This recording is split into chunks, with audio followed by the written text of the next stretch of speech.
please, we will get started.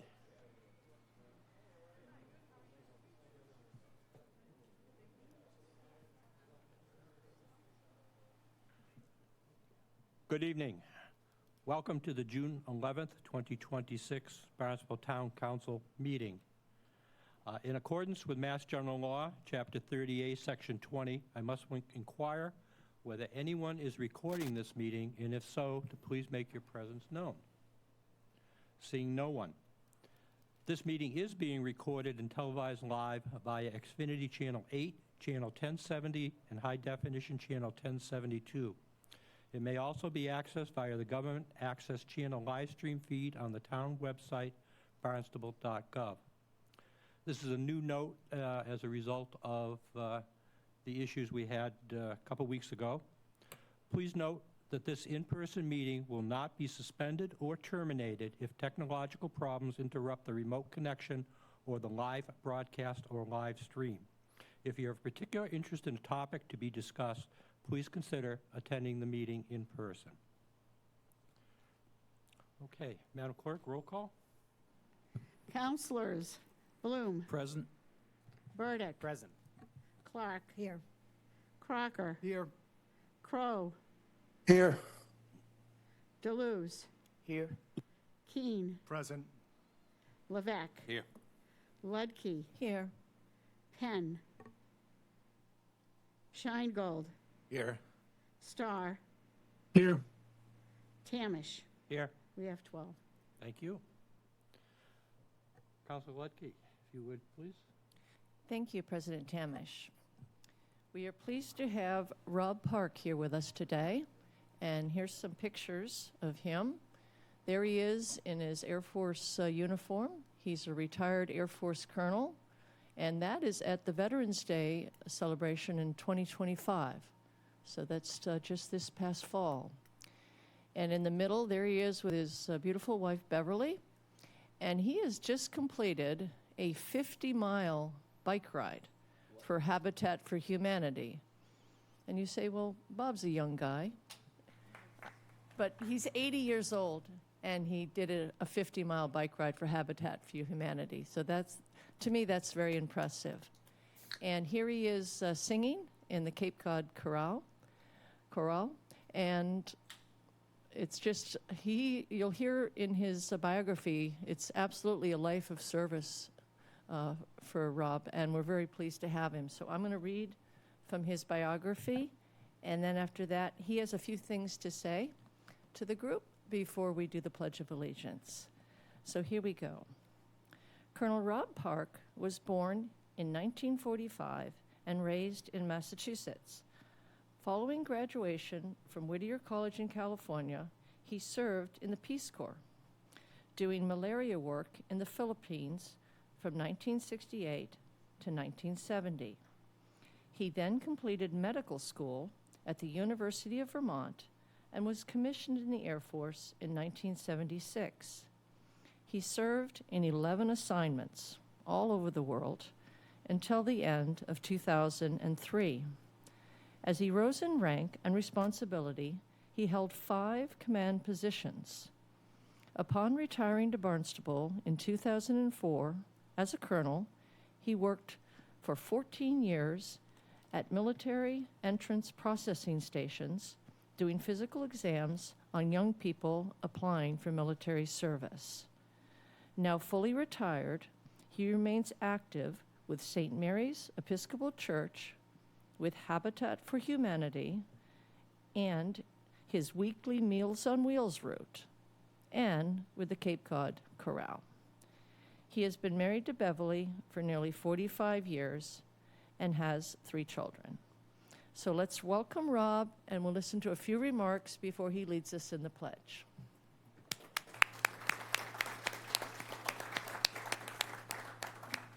Thank you very much. Am I heard on the mic? Yeah. Good. It's a hot day, and you're going to get down to some really serious things, but I thought I'd share 2 kind of lighthearted and perhaps heartwarming moments in my career.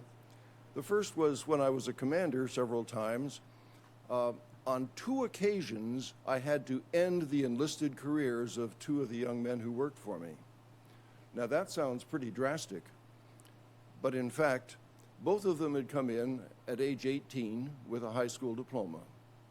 Both of them had taken advantage of all the educational opportunities that the Air Force offered, and both had been accepted to medical school. So I had to end their enlisted careers. It was a good moment. Another good moment occurred when I was doing physical exams at the MEPS, Military Entrance Processing Station. And the candidate at that moment was about a 26, 27-year-old young woman. And I had reviewed extensive medical records on her prior to her visit, because she'd been married, I think, for 5 years, and she and her husband had been unable to conceive.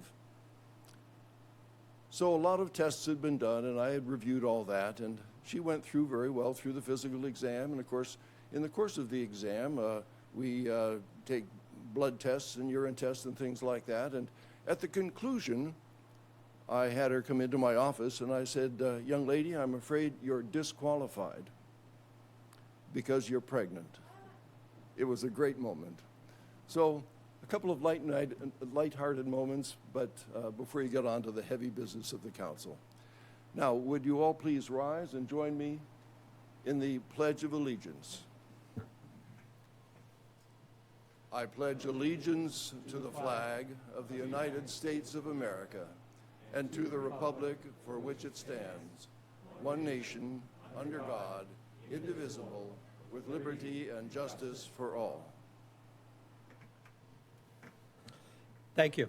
If you'd remain standing for a moment of silence to honor all who have died in service to our nation and all we hold near and dear in our hearts.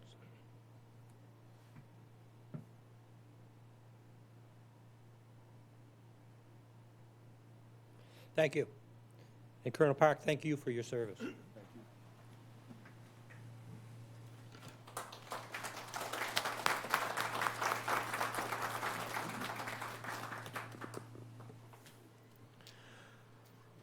Okay, we will move on to public comment.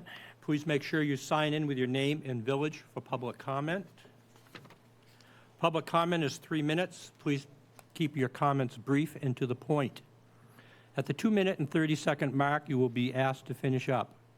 Written comments are always welcome at council@barnstable.gov and will be distributed to the entire council. Individual councilors' contact information is also available on the town website. If you choose to email an individual councilor, it may not necessarily be distributed to all councilors. I wish to remind everyone that no member of the public may speak without first being recognized by the presiding officer. The public will have an opportunity to speak during the public comment portion of the meeting and during any public hearing on an agenda item. You're free to express your thoughts, opinions, and criticisms during public comment. However, your comments should be directed to the council as a body through the presiding officer. You should not speak directly to any individual councilor. You also should not be addressing your comments to anyone else in the room, not to town staff, and not to another member of the audience. Public comment is for the council. We also ask that members of the public refrain from making audible comments during the meeting unless they have been recognized to speak by the presiding officer. Mr. Schwab. Hi, Eric Schwab, Hyannis.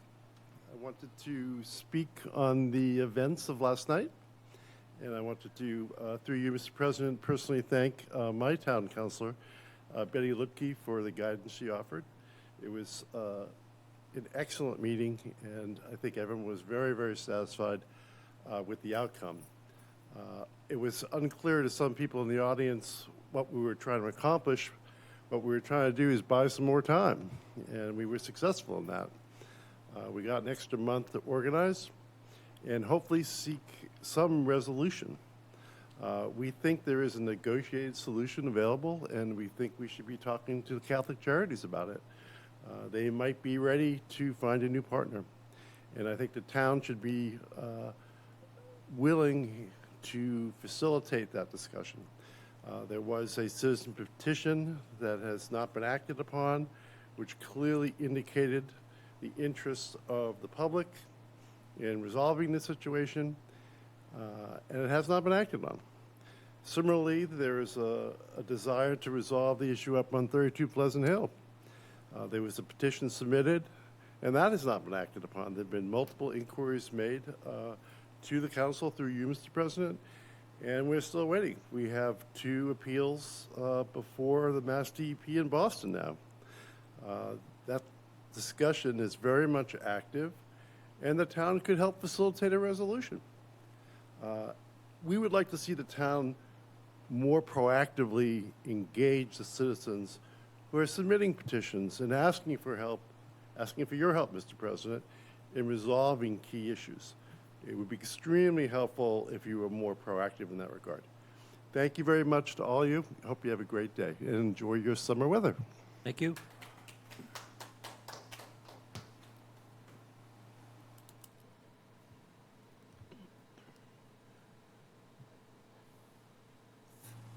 Good evening, everyone. My name is Lynn Rhodes. I am the president of the NAACP for the Cape Cod branch, and I am the treasurer for the Zion Union Heritage Museum, and I am a resident of Falmouth. But I come with the hat of the NAACP for Cape Cod, and I'd like to invite everyone to our Juneteenth celebration, which is June 19 at 2 p.m.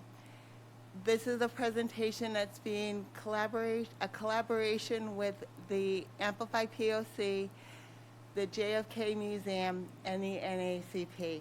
And I'd love to invite everyone on the council, the audience, and the audience at home. Thank you. Thank you.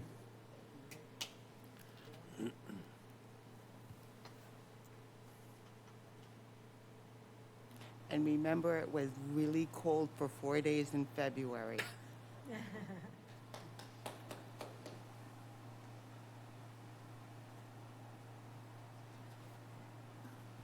My name is Larry Moore, and I live in Cotuit. I've been here on the Cape for 25 years, and in the process, I've had an active role in certain components of what goes on in the town. But today, I'm going to talk about something entirely different. First of all, I'd like to support what Eric Schwab said. I don't need to reiterate it. He really laid it out very clearly. A lot of things need to be kept alive and not pushed under a table somewhere. So let's keep those moving. My issue is concerned with not under old business, the numbers 176, 77, 78, and 79, and 80. Those are all public works. No, not 76. They're all public works, and they're asking for in excess of $40 million. Let's think about what public works does. That's what's most visible. How about the roads? How about the vehicles that they buy? They've got solid waste in here. That's something that they do. Water pollution, water supply is something that they do. But there's a lot of lack of information here. And I think that you as a council should be asking the proponents for DPW, what are you doing? How are you getting these numbers? And how do they compare with prior budgets? That's something that may or may not have been held in the past, but now's the time to do it. Even to the point that if you're not satisfied, show what you've got and just say, we're not ready to make a vote on this. We need more information about the monies that you want to spend, where you're going to get the money, and what's going to be left at the end. If that's the case, vote no, or vote just say, I move that it be continued. There's nothing wrong with that. It's better to have it clear and so the public knows. I think the public needs to know all of these things with DPW, not just what they do and spend, but how they act and how they conduct themselves.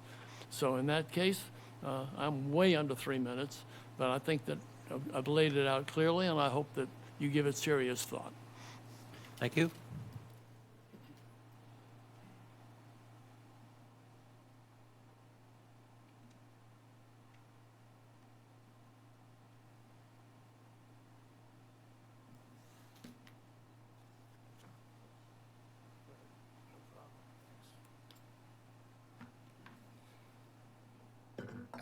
Good evening, friends. As I always start off with, your favorite John Julius from Hyannis. How's everybody doing tonight? Good festive mood, I hope? What a difference 24 hours makes, huh? Last night, you couldn't scratch your head in this room. And I want to give a personal thanks before my 3 minutes starts, please. A huge thanks to everyone in this community who came out here last night. Those people, that was a show of force. That was a show of people caring. You know, when I went home after the last time, I had my little bell here. Remember the little alarm bell? I got home. I have the smartest wife on this planet. You know what she said to me, like the lion in Jaws? When they said, you're going to need a bigger boat, my wife said to me, some of those counselors didn't get it or didn't understand. Well, tonight I came, I got the bigger bell, just like the lion in Jaws. I thought you'd like that one. So, because these are alarm bells, guys. We got serious problems here. I stand before you tonight on behalf of every single Barnstable taxpayer, and I have the right to say that. What I have in my hand here, I have the records of 805 police calls in the last 8 months of last year that Barnstable taxpayers had to pay for. Not Sandwich, not Orleans, not Brewster. We paid for it. 805 police calls in 8 months. That's 3 a day for anybody not good in math. That is a disgrace. You know what else I have here? I have a list right off the state database that says there are 32, count them, level 2 and 3 registered sex offenders. I wonder how many haven't registered. And of the 32, 13 of those 32 are listed as homeless. And you know what? We want to move, not we, but they want to move a shelter in between 4 schools over my dead body. No, it's not going to happen. And all of you need to come out and help us, because this is all insanity. I'm going to tell you one quick last little story here. On Monday, when I was recruiting and trying to get people to come, and the woman did show up last night, I had a woman come over to me with her 11-year-old son who has autism. And she said, what's this all about? I said, well, we're trying to get people to recruit because of the homeless shelter. We're trying to get, it doesn't belong over there. And she said, you better believe it doesn't belong there. And she had fire coming out of her eyes, and she said, you know, my son a half hour ago just got off his school bus at the corner of Pine Grove Ave, which is right across the street from the Melody tent. And guess what? The shelter hasn't even opened yet, and she told me her 11-year-old son came crawling out of the bushes with not 1, not 2, 3 hypodermic syringes. You don't think, Houston, we have a problem? Well, Barnstable, we have a serious problem. This needs to stop. You need to help us. Send this shelter packing, okay? I have nothing against HAC, but you know what? They picked the wrong crowd of people to deal with, okay? And the last thing, with all due respect to you, Mr. Tamish, Council President Tamish, I'm asking you with every ounce of respect I have. That's 3 minutes. There's over 500 people that signed a petition. I'd like to know where this town and where this council is at with that open meeting being held, because you have a legal obligation, responsibility, and a duty to answer me and the rest of those people. When is that open meeting going to be held? Mr. Drew, this is not a discussion tonight. It's not a discussion? We do not have... So you won't answer a question on behalf of the people that signed that open meeting petition. Am I going to have to go to the Attorney General in the Commonwealth to force you to do this? Or you just don't want to do your job? You know how much of a disgrace this is? Your time is up, Mr. Drew. My time is up. Well, I'll come back here every week after week, and we're going to see if we can get some legal authority in here to force you to do it. You're not going to do like you did with the other petition. I'm sorry. That's a disgrace, and if you won't let the vote of the people be heard, then you're a disgrace, okay? Is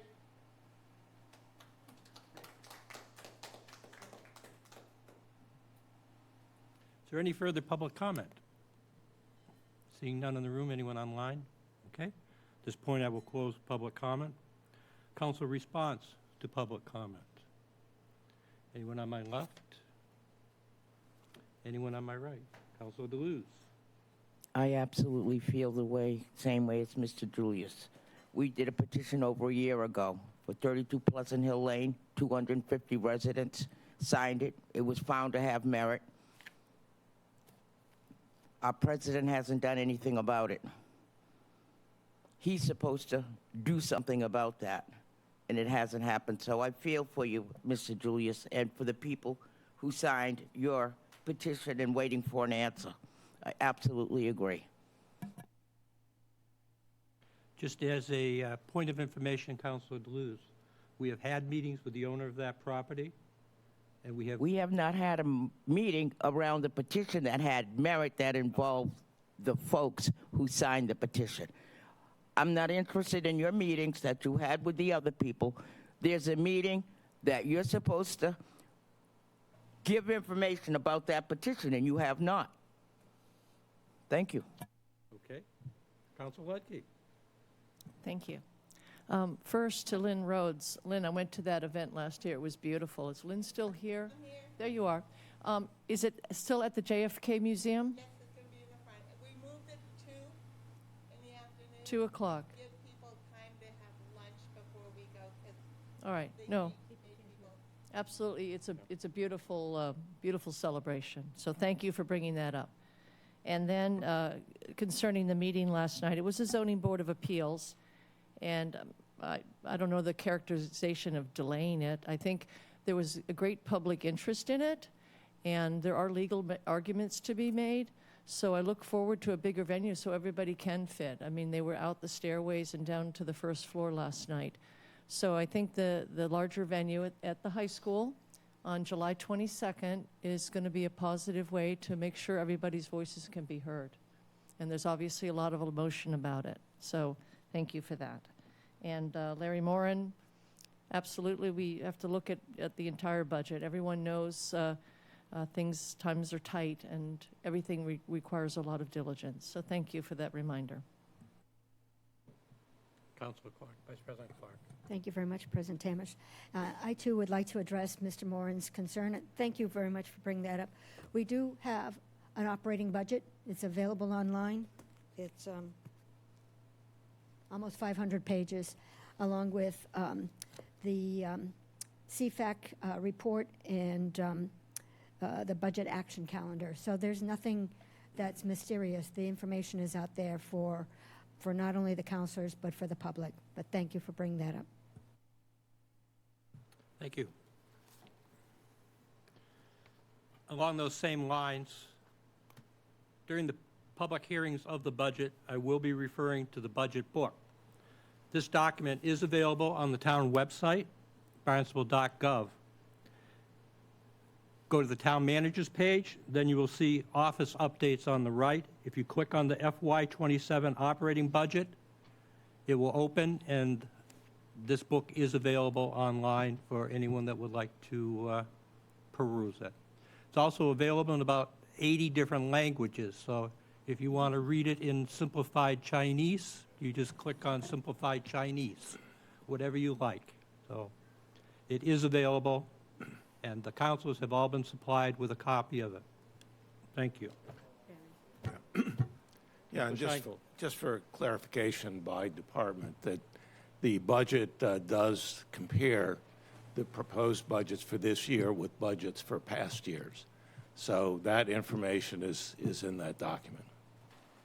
Thank you. Anyone else? Seeing no one?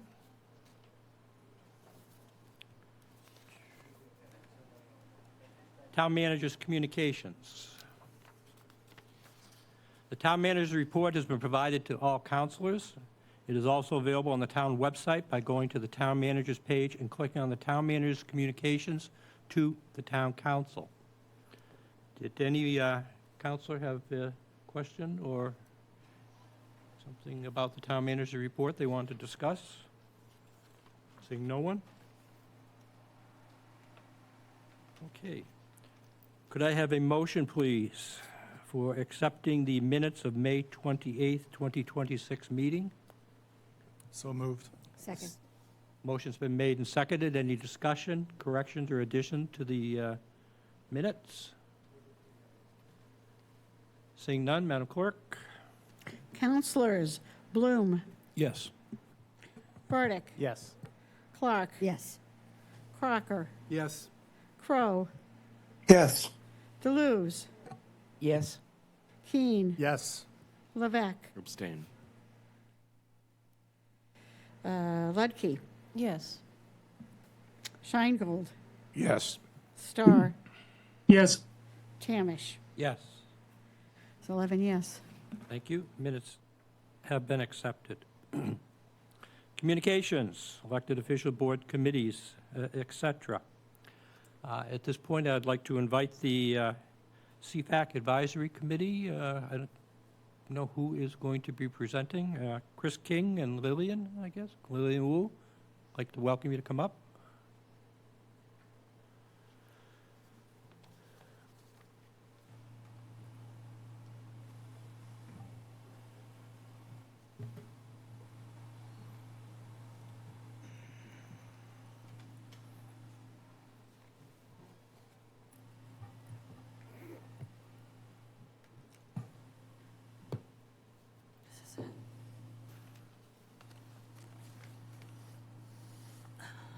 Welcome.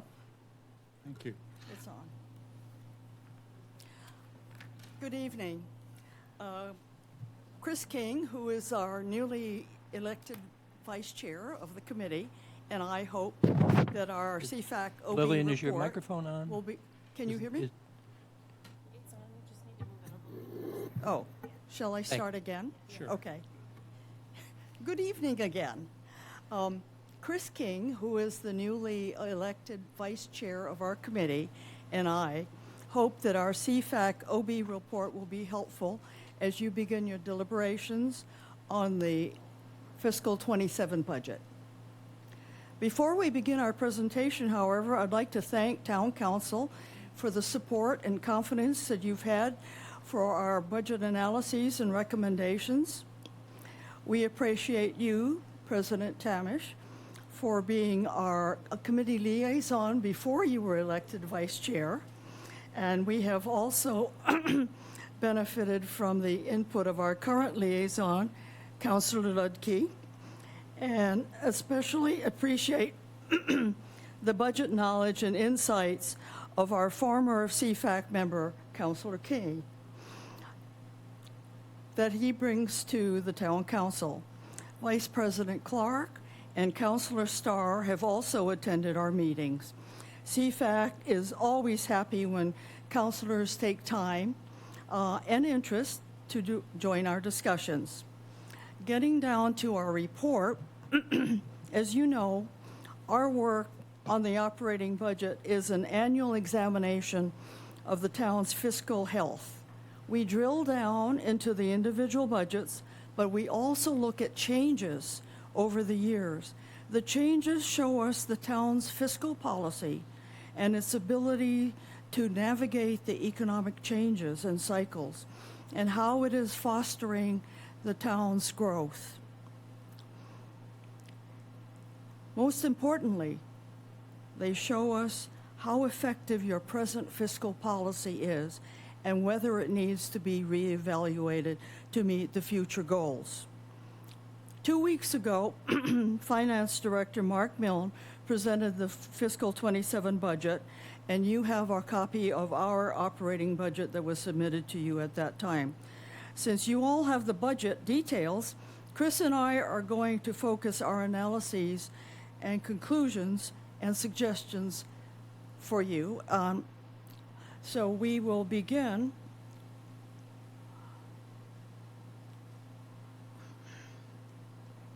with the budget at a glance. We begin with the proposed budget. The operating budget is $294.6 million. This is a 4.99% increase in the general fund. The enterprise funds are increasing 11.9%. Despite these increases, the town has begun to face financial challenges that require the use of $11.6 million in reserve funds to balance our budget this coming year. This is a 32% increase over the $8.8 million in reserve funds that we use to balance fiscal 26. The town's fiscally conservative budget strategies and measured program expansions have provided financial resilience and the necessary resources for services and operations even during national recessions and pandemics.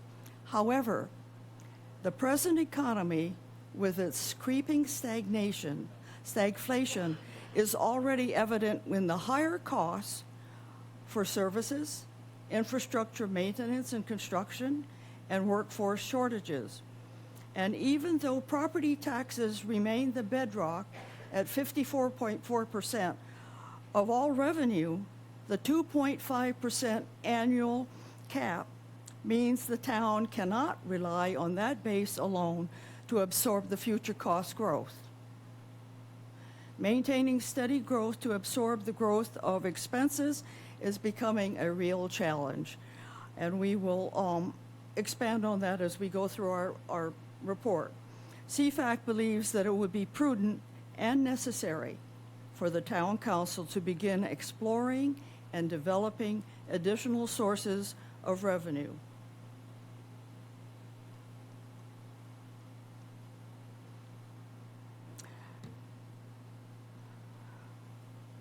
The cost of other requirements. This is a new name. It used to be called fixed costs, if that helps. They are the first charge of every tax dollar collected. They're paid for before schools or municipal departments see 1 cent. Between 22 and 26, employee benefits grew 35%. School assessments grew 29%, both far outpacing the 26% growth of the general fund. In fiscal 27 alone, these costs are rising at 9.2%, nearly double the rate of the growth of the general fund at 4.99. This arithmetic is unforgiving. Every percentage point of that other requirement cost grows faster than revenue is a dollar taken away from dollars available for schools and municipal operations. Between 22 and 26, these costs increased 23%. 3 categories increased more than that. Employee benefits increased 35%, school assessments 29%, and debt service 30%. If these categories continue to increase at rates that outpace revenue growth, other requirements will continue to squeeze the general fund balance, and the result will be decreased funds available for schools and municipal operations. In addition, other requirements funds can be called what are hidden costs, or costs that are not quite apparent. One example is the school funding. The proposed fiscal budget for the schools is $96.4 million. It does not include the $29 million in school-related costs and other requirements, which are the employee benefits for school staff, payments to charter and technical schools. When you add all this up, the town's actual investment in education is $125.6 million. This distinction matters enormously for every budget decision you will be making about school budgets. With the rate of increase cost of other requirements outpacing the rate of increase of revenue, it underscores the urgent need for 1, a fiscal policy update to plan for future debts and repayments, and new and additional revenue. The town's future costs and obligations require planning now.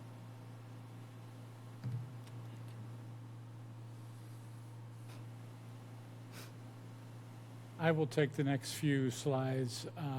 We're staying with the Barnstable school system. What we see here is that the enrollment is dropping precipitously over the 5 years that are shown here, 6 years that are shown here, by 10.5%. So you would expect that the cost, the budget for the school budget would also be dropping in correlation with the drop in enrollment, but it's not.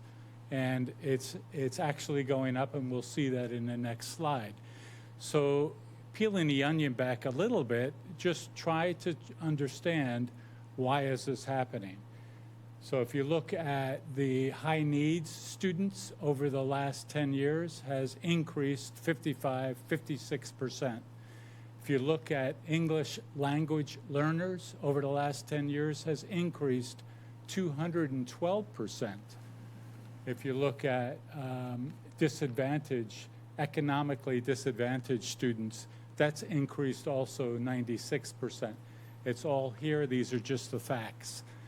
And I think the school is Barnstable Public Schools is trying to adjust to this, but it is a rapidly changing environment and a rapidly changing demographics for the school.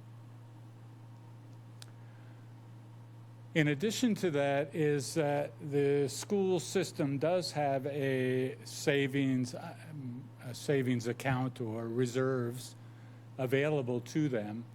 And as you can see, the general fund appropriation in the middle, or in the middle right, shows that the appropriations has gradually increased up to the $92.3 million proposed as of today.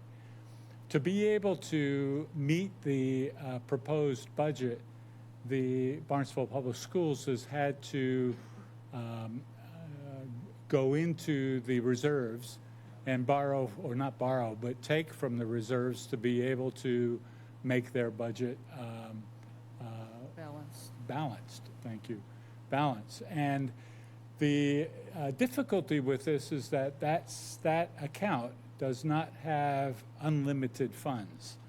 So the account is going to be depleted over time, and at the rate of almost $4 million per year, it's expected to be depleted within 5 years or sooner.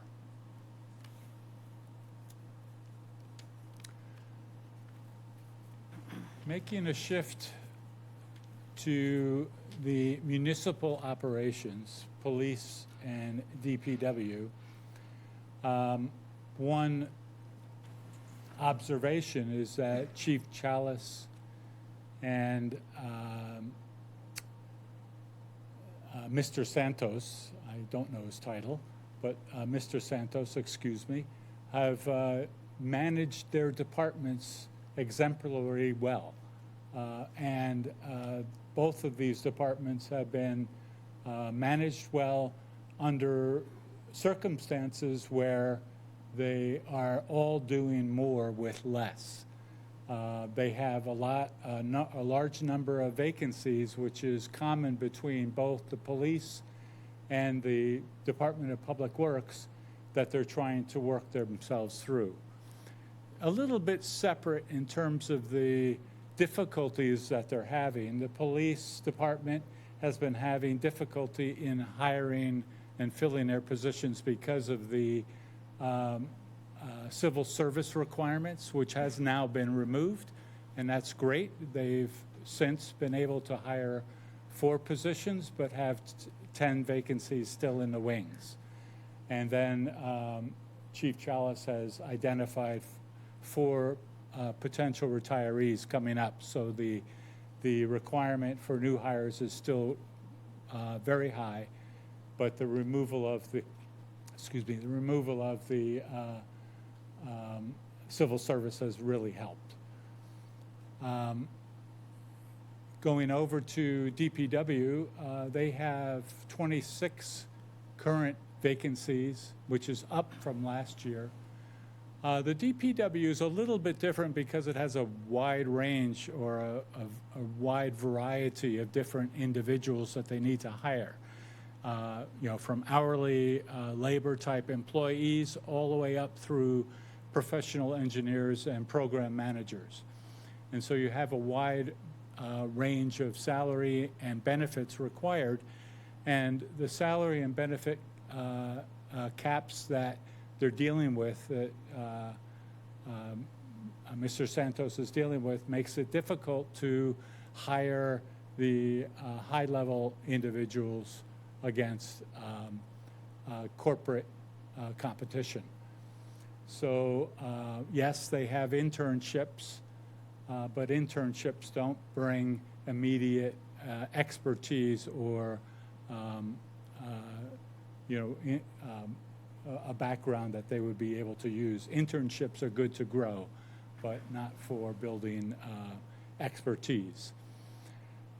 Now, the second level problem, now that the hiring has been identified, the second level problem is once hiring is done, in both departments have identified housing as attainable housing as a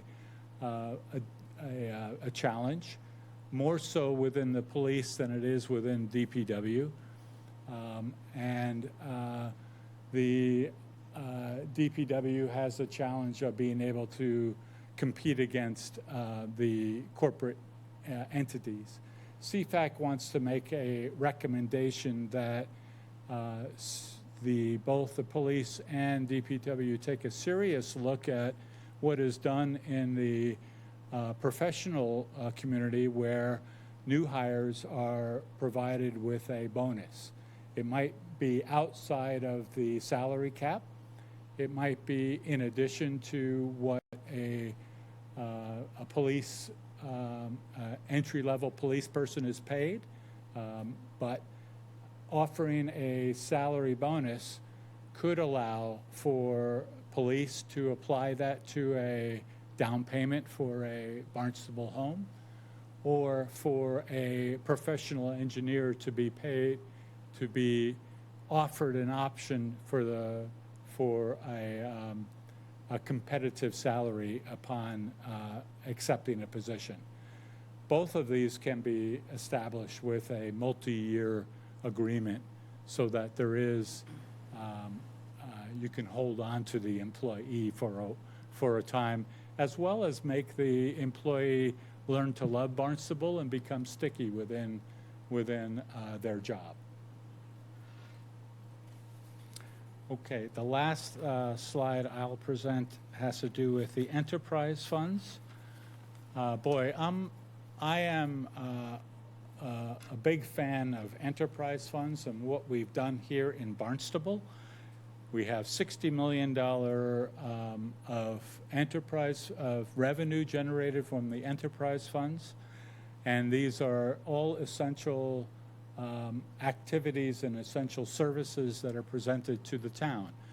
I think what's most important to know, and maybe it's a fun fact, is that Barnstable has the largest number, 9, enterprise funds of all towns in Massachusetts. And the average number of enterprise funds for the towns is a little over 2.5. So Barnstable is by far and away a leader in managing and building up a enterprise fund environment. Change your slide. Oh, I'm sorry.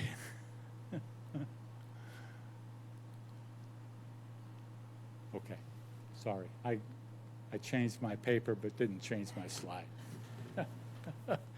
So now that there's a couple of areas I'd like to talk about that are concerning or of concern with the sewer and CWMP.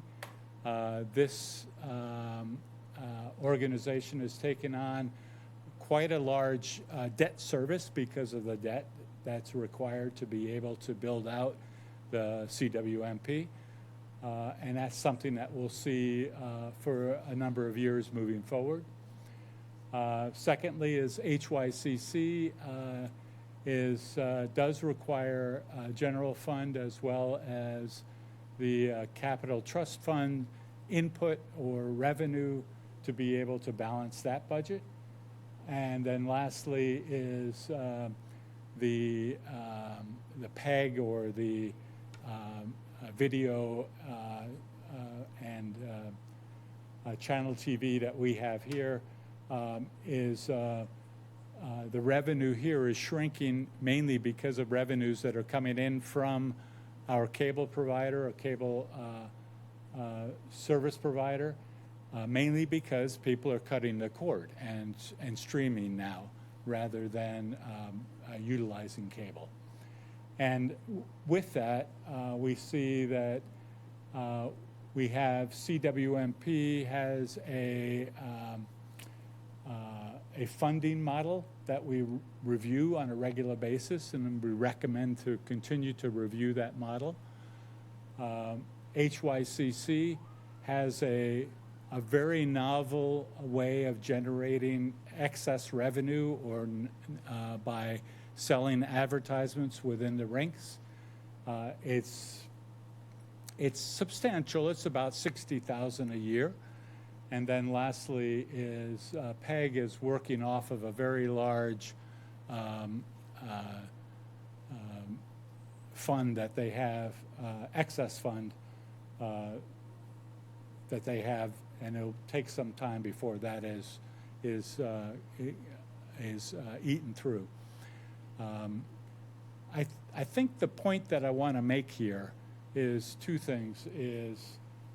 The airport utilizes solar power.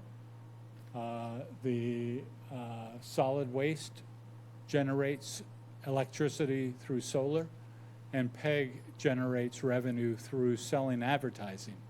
They're all generating revenue with non-activity streams, and I encourage all of the enterprise funds to do the same. One additional possibility is private sector participation, PSP. That was mentioned in a CIT review.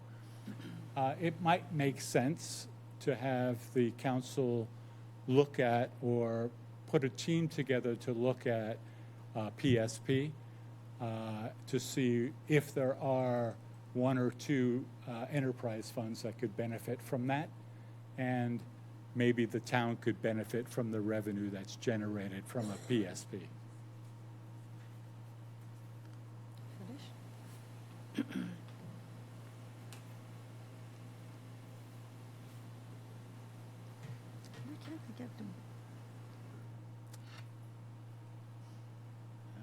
I did it. I can't.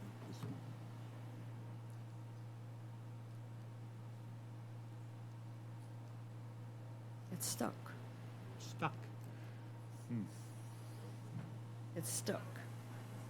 We need to advance one slide.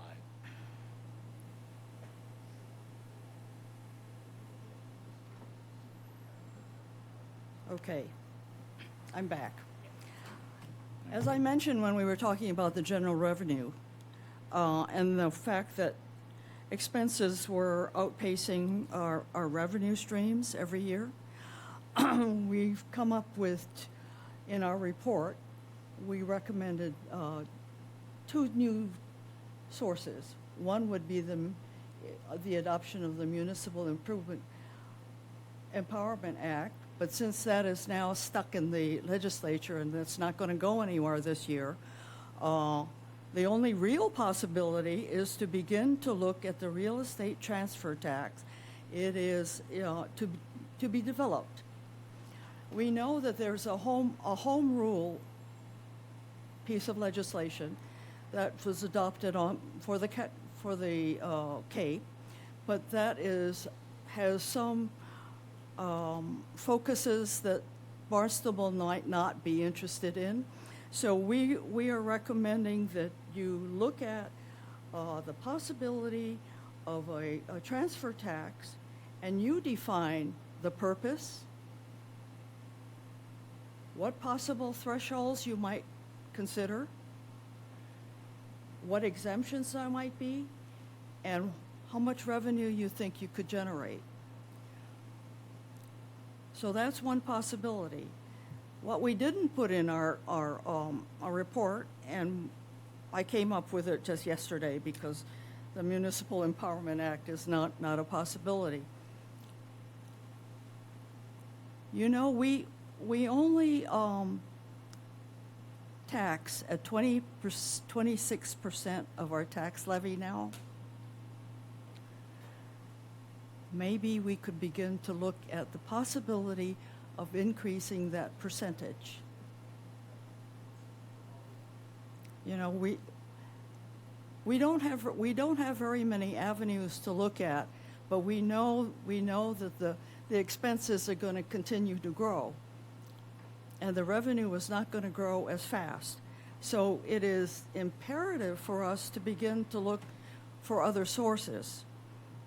We may get a windfall from the World Cup, but that's not going to cover our $11 million deficit.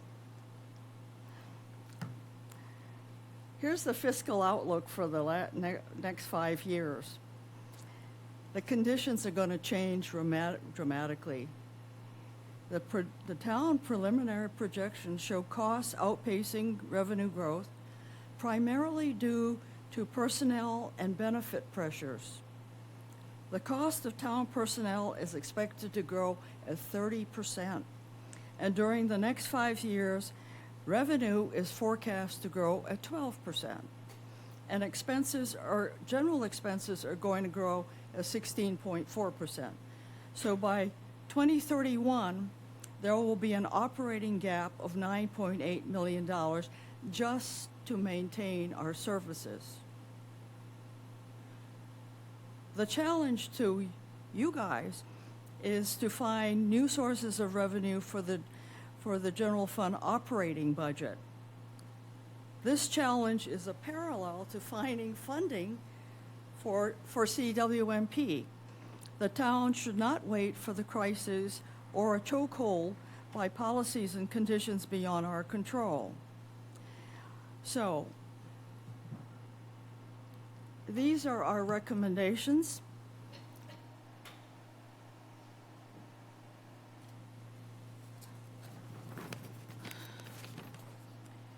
The most urgent is to find a way to help the school budget, because they're going to deplete their reserves in 5 years.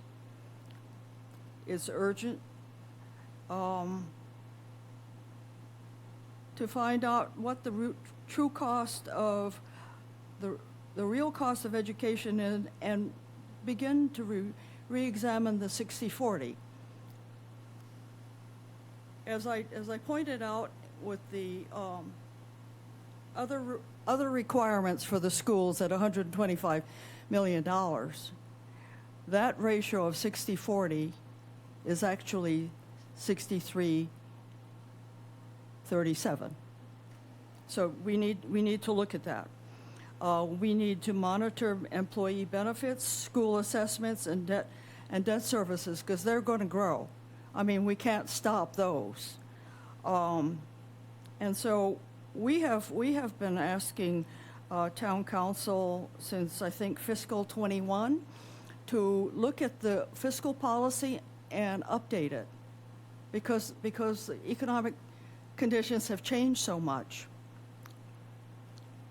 In addition, the CWMP model, which we are working on now to give you an update by the time of your workshop in September, we will look at all of the parameters and provide you with what would happen.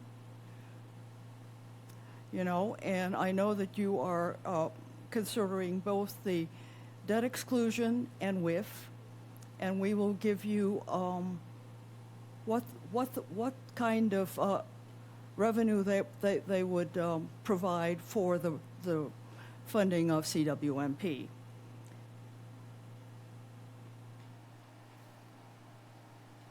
So that's a lot to think about, and we've given you the bottom line of all of this, and so we're looking forward to getting your comments and questions. Now, whether your questions are easy and friendly or hard and scary, we are prepared to do our best to give you the answers to help you with your deliberations.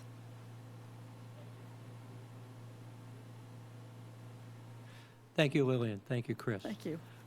One question I had, you did just mention the WIF, which is the water infrastructure assessment or tax. have you done an analysis, or will you be doing analysis? Because obviously a real estate transfer tax and a WIF would not fly, I don't believe. So have you looked at the pluses and minuses of the both of them? We have not compared WIF to the transfer. WIF is like the preservation. Yeah. And it can be anywhere from 1% to 3%. And depending on what you decide and put before the referendum for the residents, it can determine how much revenue you can generate on an annual basis. Now, WIF is basically used for, it can be used for the sewer, it can be used for water, it can be used for other purposes. It cannot be used for operating budget. That's the problem. The transfer tax can be, if you choose, because you're the policy board, you can choose to have it designated for the operating budget, because this is the place where we're going to get into trouble within 5 years. Yeah.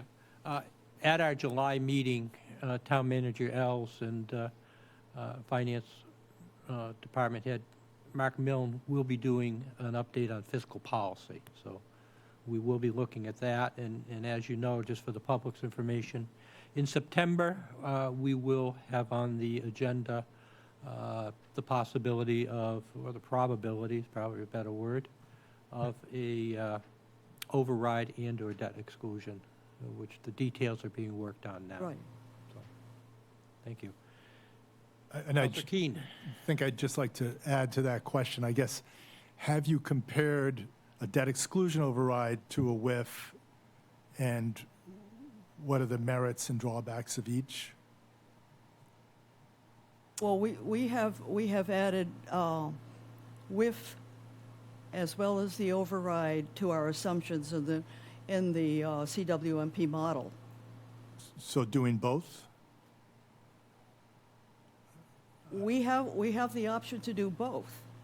However, we realize that the political climate is such that you probably wouldn't pass both at the same time.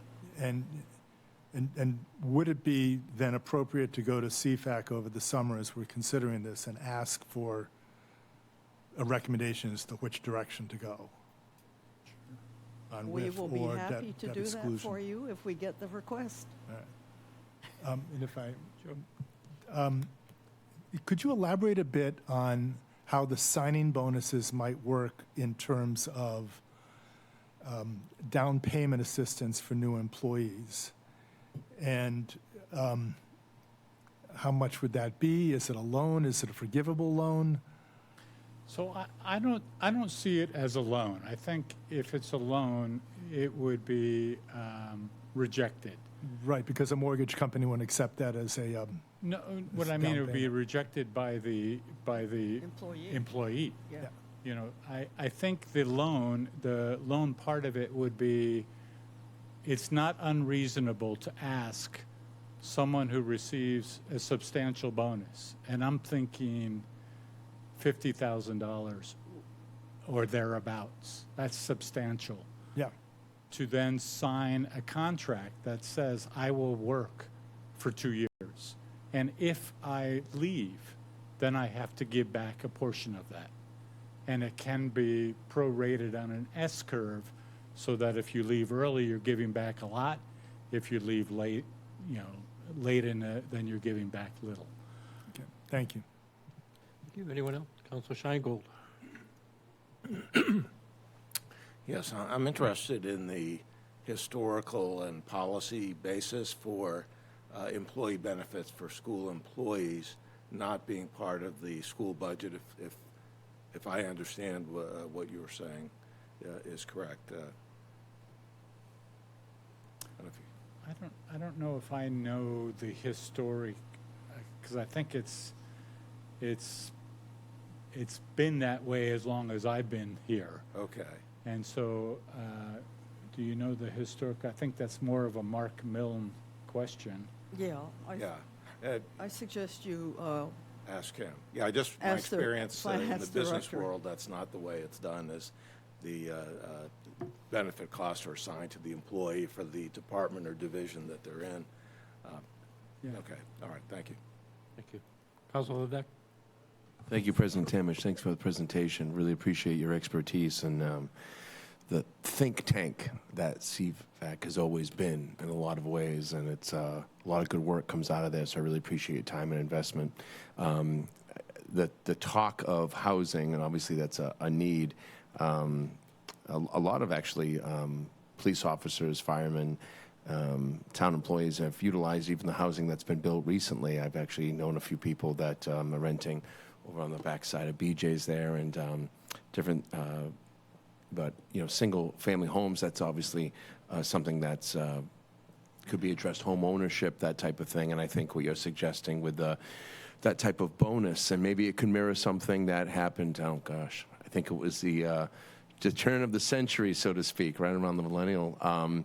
We had a grave need for math and science teachers in the state of Massachusetts.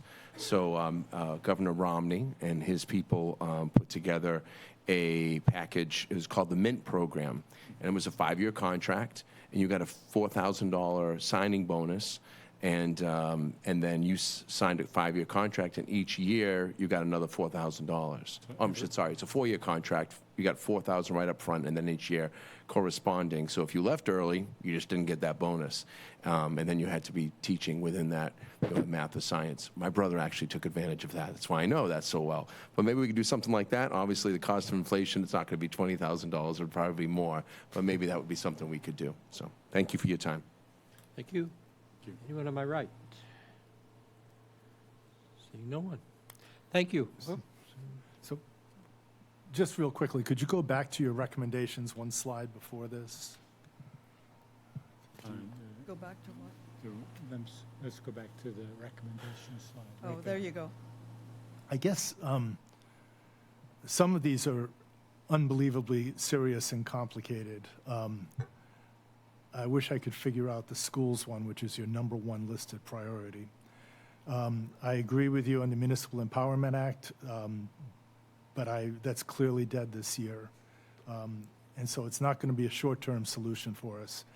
I wonder on the re-examining of the 60-40 split on school and municipal, are you saying that by doing that, we would end up increasing the money to schools? We're not recommending anything. We're recommending that you reevaluate it. But I mean, you're saw the Chris policy nodding board yes. here. I mean, essentially, yes, Yeah. but we're not recommending Because that. schools right now are underwater. Right. And that's because of our 60-40 split not accounting for the so-called other requirements or fixed costs. I mean, it's an interesting proposition. The question is then, on the operating budget side, whose ox gets gored? Exactly. And, I heard the comments earlier today at the comments section about, how are costs going up. As I've looked at the departments across the board, costs are not going up that much at all. There's a big increase in police, but that's because we're hiring more officers, which I think all of us acknowledge is long overdue. But what I generally am seeing is in a time when we have inflation well above 2.5%, it seems that in general employee expenses are going up at around that level and not much higher. So that just screams out to me, I think, the point that you have been making, which is the issue is not spending per se, it is revenue. Mm-hmm. And that's somehow what we need to tackle over the next summer and over the next year in terms of figuring out where we get additional revenue. Because it's not working right now. And as you point out, we face a cliff in a couple of years. Exactly. Well, thank you. And the report was great. Beautiful Thank you. graphics, much appreciated. Thank you. I would Ms. like to just, while you are considering the debt exclusion, if it comes to the referendum in 27, the first payment by residents would be 33. and we have calculated that the median bill would be $14 if you had residential exemption and $25 if you didn't. So it's something for you guys to think about as you put together your spiel for the debt exclusion. That is great information, and I think you've just appointed yourself chairman of that committee. But thank you. Huh? Oh, I'm very impressed, very impressed. Well, we'd be happy to help you in any way that I we know can. you will. Just I know you quickly, that's per quarter, right? I'm sorry? The cost you were mentioning is per quarter? Or per year? I thought it was quarter. Yeah, I think it's per quarter. Yeah. It's not very much, No. but it doesn't kick in until 33. Correct, absolutely. So, you know, people who are building a case against it are implying that you will be billed immediately, but that's not the case. Correct. I just wanted to point that out. That's really not our but we will be happy to help you. No, but timing is critical. The Yes, it timing is. of the payments, the timing of the election, Yes. and to have that money available when the bills come due is critical, absolutely. Yes. Thank you. Anyone else? Once again, thank you. Thank you. both, and thank you to the entire committee for both the CIP portion of it and the operating analysis. Fantastic work. Thank you. Okay. I'll have you on speed dial.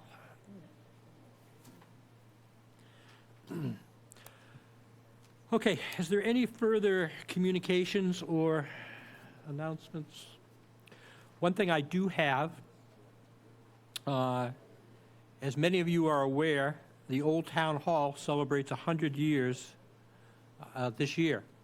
And the JFK Museum will be hosting a centennial celebration this Saturday, June 13th at noon in the museum courtyard, 397 Main Street, for a short program and a festive centennial celebration. So they'll have a birthday cake, music, and patriotic tributes. So all are welcome, and certainly come celebrate the 100th anniversary of the Old Town Hall. Anyone else? Thank you. Okay, moving on. Orders of the day. Just for the information of the public, we will be doing an executive session at the end of the meeting, so we'll be breaking a little bit earlier than perhaps we normally would to accommodate that. What I would like to do with the consent of the council, we have a couple of things that I'd like to just get out of the way before we do start the orders for the budget. If I could have a motion, please, to move item 2026-205 and 2026-208 to second readings on June 25th, 2026. Those are both appointments and reappointments to various committees. So moved. Second. Okay. If any counselor objects, they may request that those be taken out of the consent agenda. Okay? 205 and 208. Okay? All right. Madam Clerk?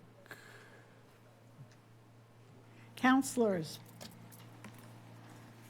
Burdick. Yes. Clark. Yes. Crocker. Yes. Crow. Yes. Deleuze. Yes. Keene. Yes. Levesque. Levesque, sorry. Ludke. Yes. Scheingold. Yes. Starr. Yes. Tamish. Yes. Bloom. Yes. That's unanimous. Thank you. Again, because we will be able to move all of the public hearings, if necessary, on the budget items, I would like to get 2025-026, if we could move that, please. Councilor Beck, if you could move 2025-206, please. It's a resolve.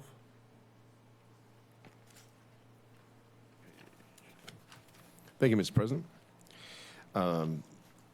like to move new, I'm sorry, did you want me to introduce it, or? You Excuse said- me? Read it. Read Is that it, what you yeah. said? I Yeah, thought you we're said gonna move- move for a second, but like, Okay. okay, sorry. Okay. Misunderstood. New business may be acted upon majority vote. Item number 2026-206, resolve authorizing the town manager to fly and display official flags to celebrating the 250th anniversary of the United States as written. Second. Thank you. Okay, motion has been made and seconded.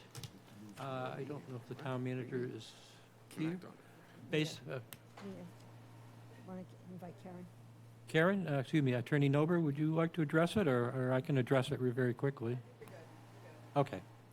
Basically, what this is the town has a policy that we do not fly any flags other than the American flag and a couple other delineated flags. So this would add the 250th anniversary flag to that list of approved town-owned, town-flown flags. For 2026, correct. So, is there any discussion on that? Seeing none, Madam Clerk? Counselors Clark, Yes. Crocker, Yes. Crow, Yes. Deleuze, No. Keene, Yes. Levesque, Yes. Floodkey, Yes. Scheingold, Yes. Starr, Yes. Yes. Tamish, Yes. Bloom, Yes. Burdick. Yes. That's 11 yes, 1 no. Thank you. Councilor Crocker, if you could move or read in, please, 2026-207.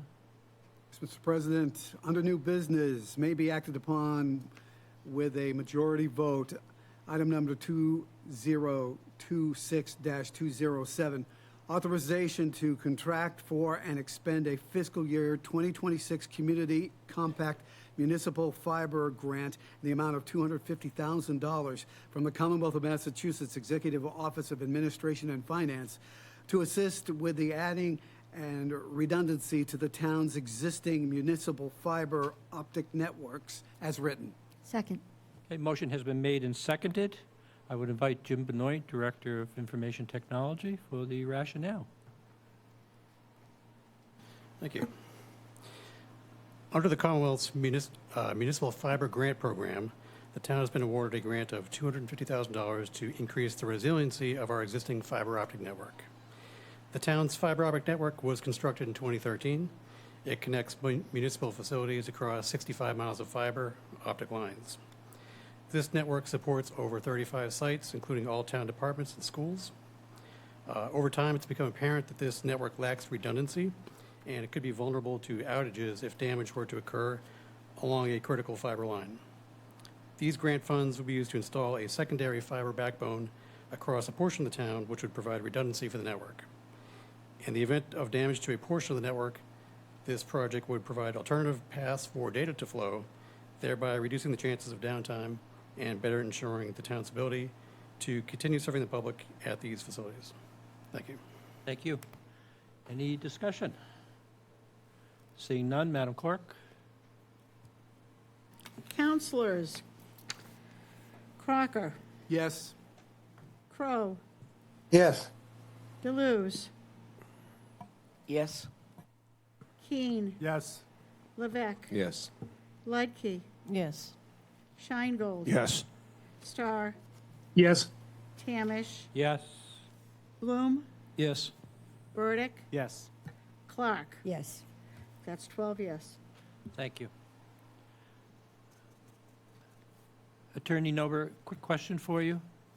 On items 2026-209, 26-2010, and 2026-211, they all deal with basically the same subject. Can we have one rationale addressing all three, or do we have to have individual discussions? Okay. Yeah. No, I realize that. I just wanted, instead of bringing them up 3 times for 3 separate discussions. Okay. Okay. Counselor Keene, if you could read in 2026-209, please. Thank you, Mr. President. This item may be acted upon by a majority vote. It is new business 2026-209, authorization to amend the grant agreement with the Natural Resources Conservation Service to increase the grant amount by an additional $36,932 for the purpose of constructing stormwater improvements on Old Shore Road in Katuitt. Second. Okay, the motion has been made and seconded. I recognize Dr. Santos, Director of the DPW. And you did hear that discussion, Dr. Santos? Yes, sir. Good evening. Thank you. Councilors, Dan Santos, Director of Public Works.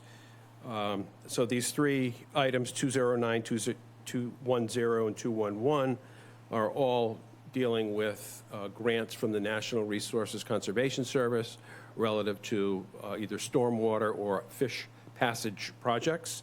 And these are grants that we've gotten for various projects. Two are in Katuitt, one is on Clamshell Cove Road, the other is on Old Shore Road, and then the third is Long Pond and Centerville Outlet Channel for the fish passage. I have trouble with that. And these are reimbursable grants, and the town is responsible for 25% match, for which we have funds either in capital projects that have been previously approved or in our current operating budget. Okay, thank you. Any discussion? We're on 2026-209. Any discussion on 209? Seeing none, Madam Clerk. Counselors Crowe,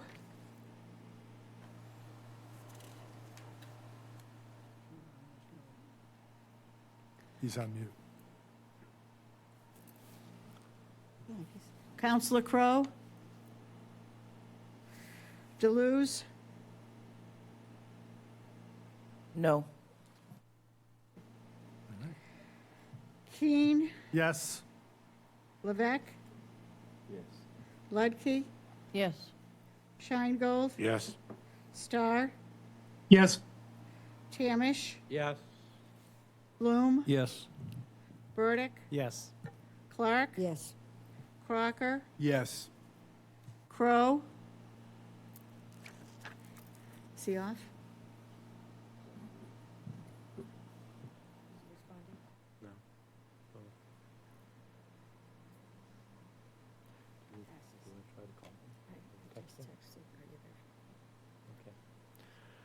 Yes. Yes. Can you hear me? Yes, we can. Thank you. Okay. Okay. That's 11 yes, 1 no. Okay, the motion does pass. Counselor Scheingold, if you could read in 2026-210, please. Yes, this is item 2026-210. It's new business. It may be acted upon by majority vote. Authorization to amend the grant agreement with the Natural Resources Conservation Service to increase the grant amount by an additional $5,377 for the purpose of funding additional costs of stormwater improvements on Clamshell Cove Road, Katuitt. Second. Motion has been made and seconded. We've heard the rationale. Is there any discussion? Seeing none, Madam Clerk. Counselors Deleuze, Yes. Keene, Yes. Levesque, Yes. Ludke, Yes. Scheingold, Yes. Starr, Yes. Tamish, Yes. Bloom, Yes. Burdick, Yes. Clark, Yes. Crocker, Yes. Crow. Yes. That's 12 yes. Motion does pass. Thank you. Vice President Clark. Thank you very much, President Tamish. Item number 2026-211, which is new business may be acted upon with a majority vote. Authorization to amend the grant agreement with the Natural Resources Conservation Service to increase the grant by an additional $22,500 for the purpose of funding additional costs of fish passage improvements at the Long Pond Centerville Outlet Channel. Second. Motion has been made and seconded. We have heard Dr. Santos for the rationale. Is there any discussion on this item? Seeing none, Madam Clerk? Counselors Keen, Yes. Levesque, Yes. Ledke, Yes. Shingo, Yes. Starr, Yes. Tamish, Yes. Bloom, Yes. Burdick, Yes. Clark, Yes. Crocker, Yes. Crow, Yes. Deleuze. Yes. That's 12 yes. Okay, the motion does pass. Thank you. Okay, we will move on to the old business, the operating budget. What I will be doing, with respect to the public hearings, I'm going to announce the opening and closing of each public hearing without asking for a vote to do so. However, if any counselor objects at any time, then a vote will be taken to open and close the public hearing.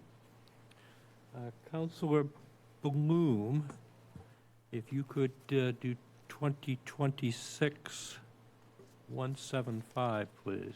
Yes, Mr. President. This is old business.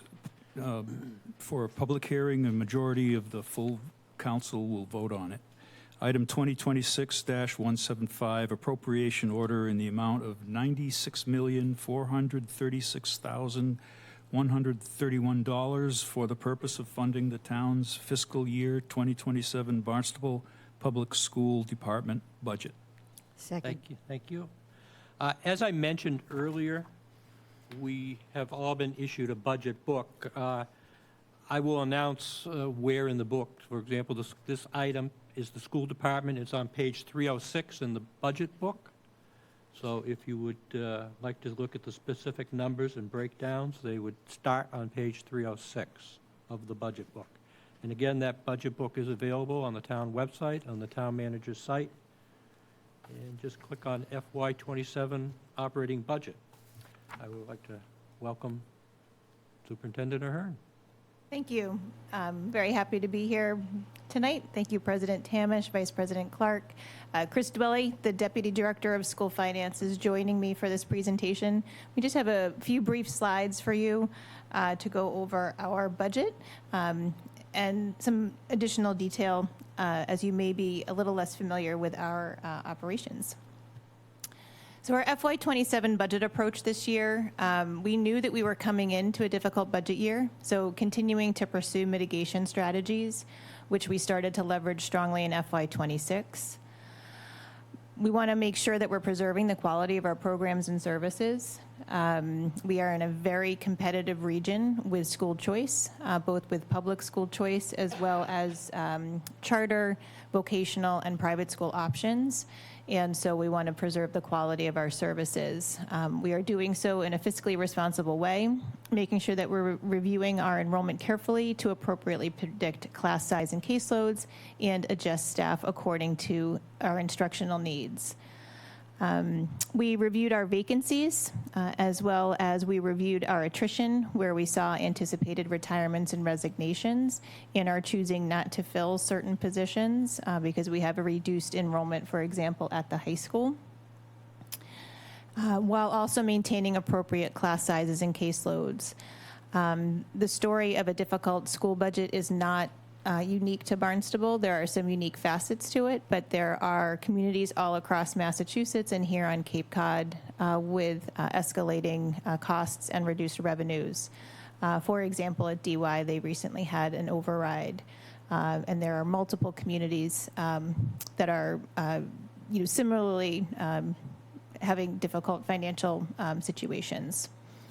We did consider budget restorations from cuts that we've made in previous years, in part because we saw a good return from free cash last year and had some regrets being in a position to having to reduce a couple of positions. In any new positions, we're adding conservatively while also keeping in mind where we may trim.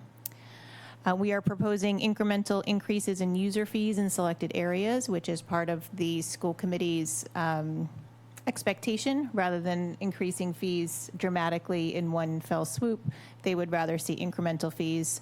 So we are increasing athletics at a modest rate and facilities rentals will remain the same, although the school committee has approved a facilities rental fee structure that has a new tier for local nonprofits serving Barnstable youth with a slightly reduced rate. And we offset wherever possible. I cannot believe the amount of grants that Barnstable brings in, and this comes from my experience outside of the district. We have an incredible grants office bringing in large sums of money, and the Enoch Cobb Trust is a huge supporter, with Steve Hessinga supporting many initiatives, and in recent years, supporting initiatives that may have originally been provided through the operating budget, which I think is an area of concern that I have. We had 59 submissions from our 18 cost centers with an increased $1.8 million of requests. That is down significantly from previous years. Our site directors and principals knew that we had difficult budgets, and they also proposed some reductions and reallocations within their budgets. The major submission themes included special education teachers, interventionists, coaches, counselors, and social workers, inflationary increases in contracted services, custodial supplies, and equipment. We have inequitable technology equipment across the district, and many of our custodial equipment pieces are very old, dating back as far as 1996. And so in order to maintain our facilities and the cleanliness that we should be affording and expecting, we do have a proposed solution later on around custodial equipment.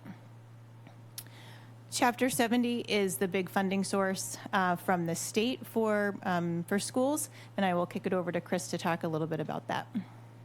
Thanks, Sarah. So this slide shows our FY26 Chapter 70 allocation that we received. Also, the required district contribution, or the amount that the state essentially says that the district and the town needs to spend for education purposes. I think that the 2 points that I'd draw your attention to are the change in the percent change columns on the far right. The first line is the required district contribution. So again, that's the piece of the formula that dictates what Desi is saying that the district or the town should be contributing. And you'll see that increase this year from FY26 to FY27 is nearly 5%, whereas the Chapter 70 aid, the amount of aid that we're receiving from the state to go toward educational purposes, is only 1.45%. So they call that a minimum aid district. There are many districts across the Commonwealth that are now minimum aid districts. And I don't want to generalize, but I think a lot has to do with the property values that we've seen across and the increase that we've seen across, certainly here in Barnstable, certainly on Cape, but elsewhere in the Commonwealth as well, which is driving that required contribution, district contribution up, because property valuation is one component, one piece of the Chapter 70 funding formula. So we would like to see more funding there, but as the Chapter 78 stays stagnant or decreases and the required contribution increases, that creates more local pressure on our budget and local funding sources. Chris talked about Barnstable as a minimum aid district. We're considered minimum aid because our enrollment is decreasing, and you'll see the enrollment going down by 192. That is Barnstable Public Schools as well as other Barnstable resident students going to public schools. Most districts in Massachusetts are minimum aid districts. Most districts are losing enrollment. To put it into perspective for you, in terms of Cape districts, most Cape districts are losing, maybe all Cape districts are losing enrollment. We are about average in terms of the percentage of students. And it mostly has to do with students graduating and leaving, and more graduating and leaving than are coming in our kindergarten 1 and 2. So we're seeing a decrease across the board. But we are seeing an increase, as CFAC noted, in terms of students whose first language is not English. We saw a slight decrease in our English language learner population, but over a period of time, it has steadily increased to be about 25%. Students with disabilities is up around 19%, so up slightly. But what I will note is that the number hasn't changed dramatically. Percentage-wise, the level of need has increased significantly. We are seeing more significant and severe special needs. We're seeing more autism. We are seeing more students who are medically fragile. We are seeing increased needs for one-to-one nurses within our student population, and that is driving up costs. We love having students stay in district. It enriches everybody's education to have students stay within their home community. These students may otherwise be in out-of-district placements at an even higher cost due to transportation or tuition outside. And so that is a trend not only seen here in Barnstable, but also in other communities across Massachusetts, an increased level of need with students with disabilities. Economically disadvantaged has increased significantly over time, slightly down a little bit in the past couple of years, but that is also going to drive up some costs as well. In terms of my priorities in presenting the budget to the school committee, who has approved this, is to present a balanced budget. And as kind of stated in the outset with the 60-40 revenue sharing agreement, there is language in there that acknowledged that we expected to use savings to offset our budget. We want to support the goals of our district improvement plan with curriculum and instruction as a priority. There are some very reasonable expectations for our academic outcomes to improve and to make sure that students are getting the education that they need and deserve. Facilities is also a part of our district improvement plan, and we want to make sure that we're taking care of our assets. Attending to a diverse set of student needs, we had just talked about that. Remaining competitive regionally is extremely important. So preserving our programs and services and making sure that we're providing a product that people are choosing is important, because the other side of that coin is that if we're not, then they're choosing elsewhere, and then more money is going to be leaving the town. And with enrollment decreasing all across the Cape, competition for student enrollment is getting more and more intense. And so it is a bit of a catch-22. Continue to focus on equitable allocation across the district. We are doing this in an efficient and effective way, maintaining appropriate class sizes and caseloads. Again, we want to retain students in Barnstable, so if we reduce too much and class sizes go up too much, parents have a lot of choices. And seeking to do it in a fiscally responsible way, but as you heard from CFAC, sustainability is fragile. So what are we looking to introduce to the budget? We have 2 restorations. Regrettably, had to make some reductions last year and are feeling the effects of that in our schools. So seeking to restore a social worker and an assistant principal, both at the K-3 level. We are introducing full-day pre-K.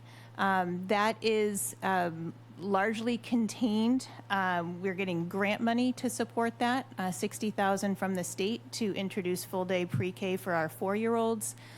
We also collapsed a costly tuition program called the Partner Program with the New England Center for Children. So that is not a huge increase to our operating budget, although it may seem like it would be. We do anticipate in the future the possibility of charging a small tuition for peers in that program.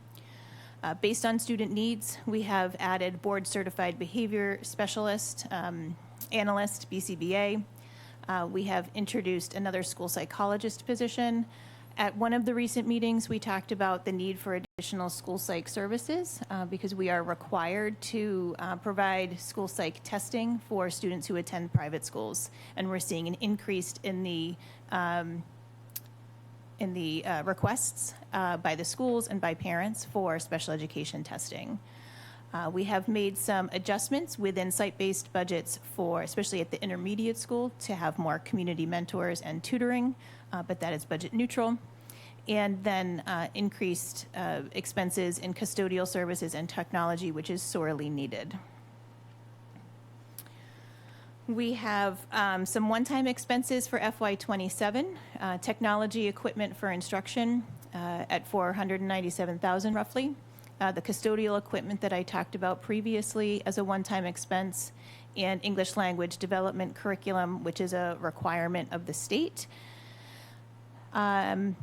You have typically asked what is coming off of the books, so the FY26 one-time expenses are no longer going to be carried in the budget, and that was our math curriculum review, process and materials, the Teach Town curriculum for mandated instruction in specialized programs, and the mold prevention specialist contract will no longer be in the budget because we funded it with one-time funds. In FY27, we continue to carefully review our vacant positions and eliminate them district-wide. We have shifted expenses to grants and revolving accounts wherever possible and increased fees. We also did this last year, FY26, so we're continuing to try to approach our work with mitigation efforts. Class size and caseload, we eliminated 10 FTEs at Barnstable High School and 2 paraprofessionals district-wide, as I mentioned, related to our enrollment changes. This comes after doing something similar last year. We are seeing an enrollment dip a little bit, 6 through 12. We are seeing healthy enrollment pre-K to 3 right now. We reorganized some programs and departments. As I noted, we eliminated the NEC program at the preschool, which is helping to support full-day pre-K. We reorganized district leadership for special education, and that actually came at a savings. And we've reorganized technology positions in a budget-neutral way. And the FY26 reductions and reallocations are listed just to kind of share a little bit of recent history.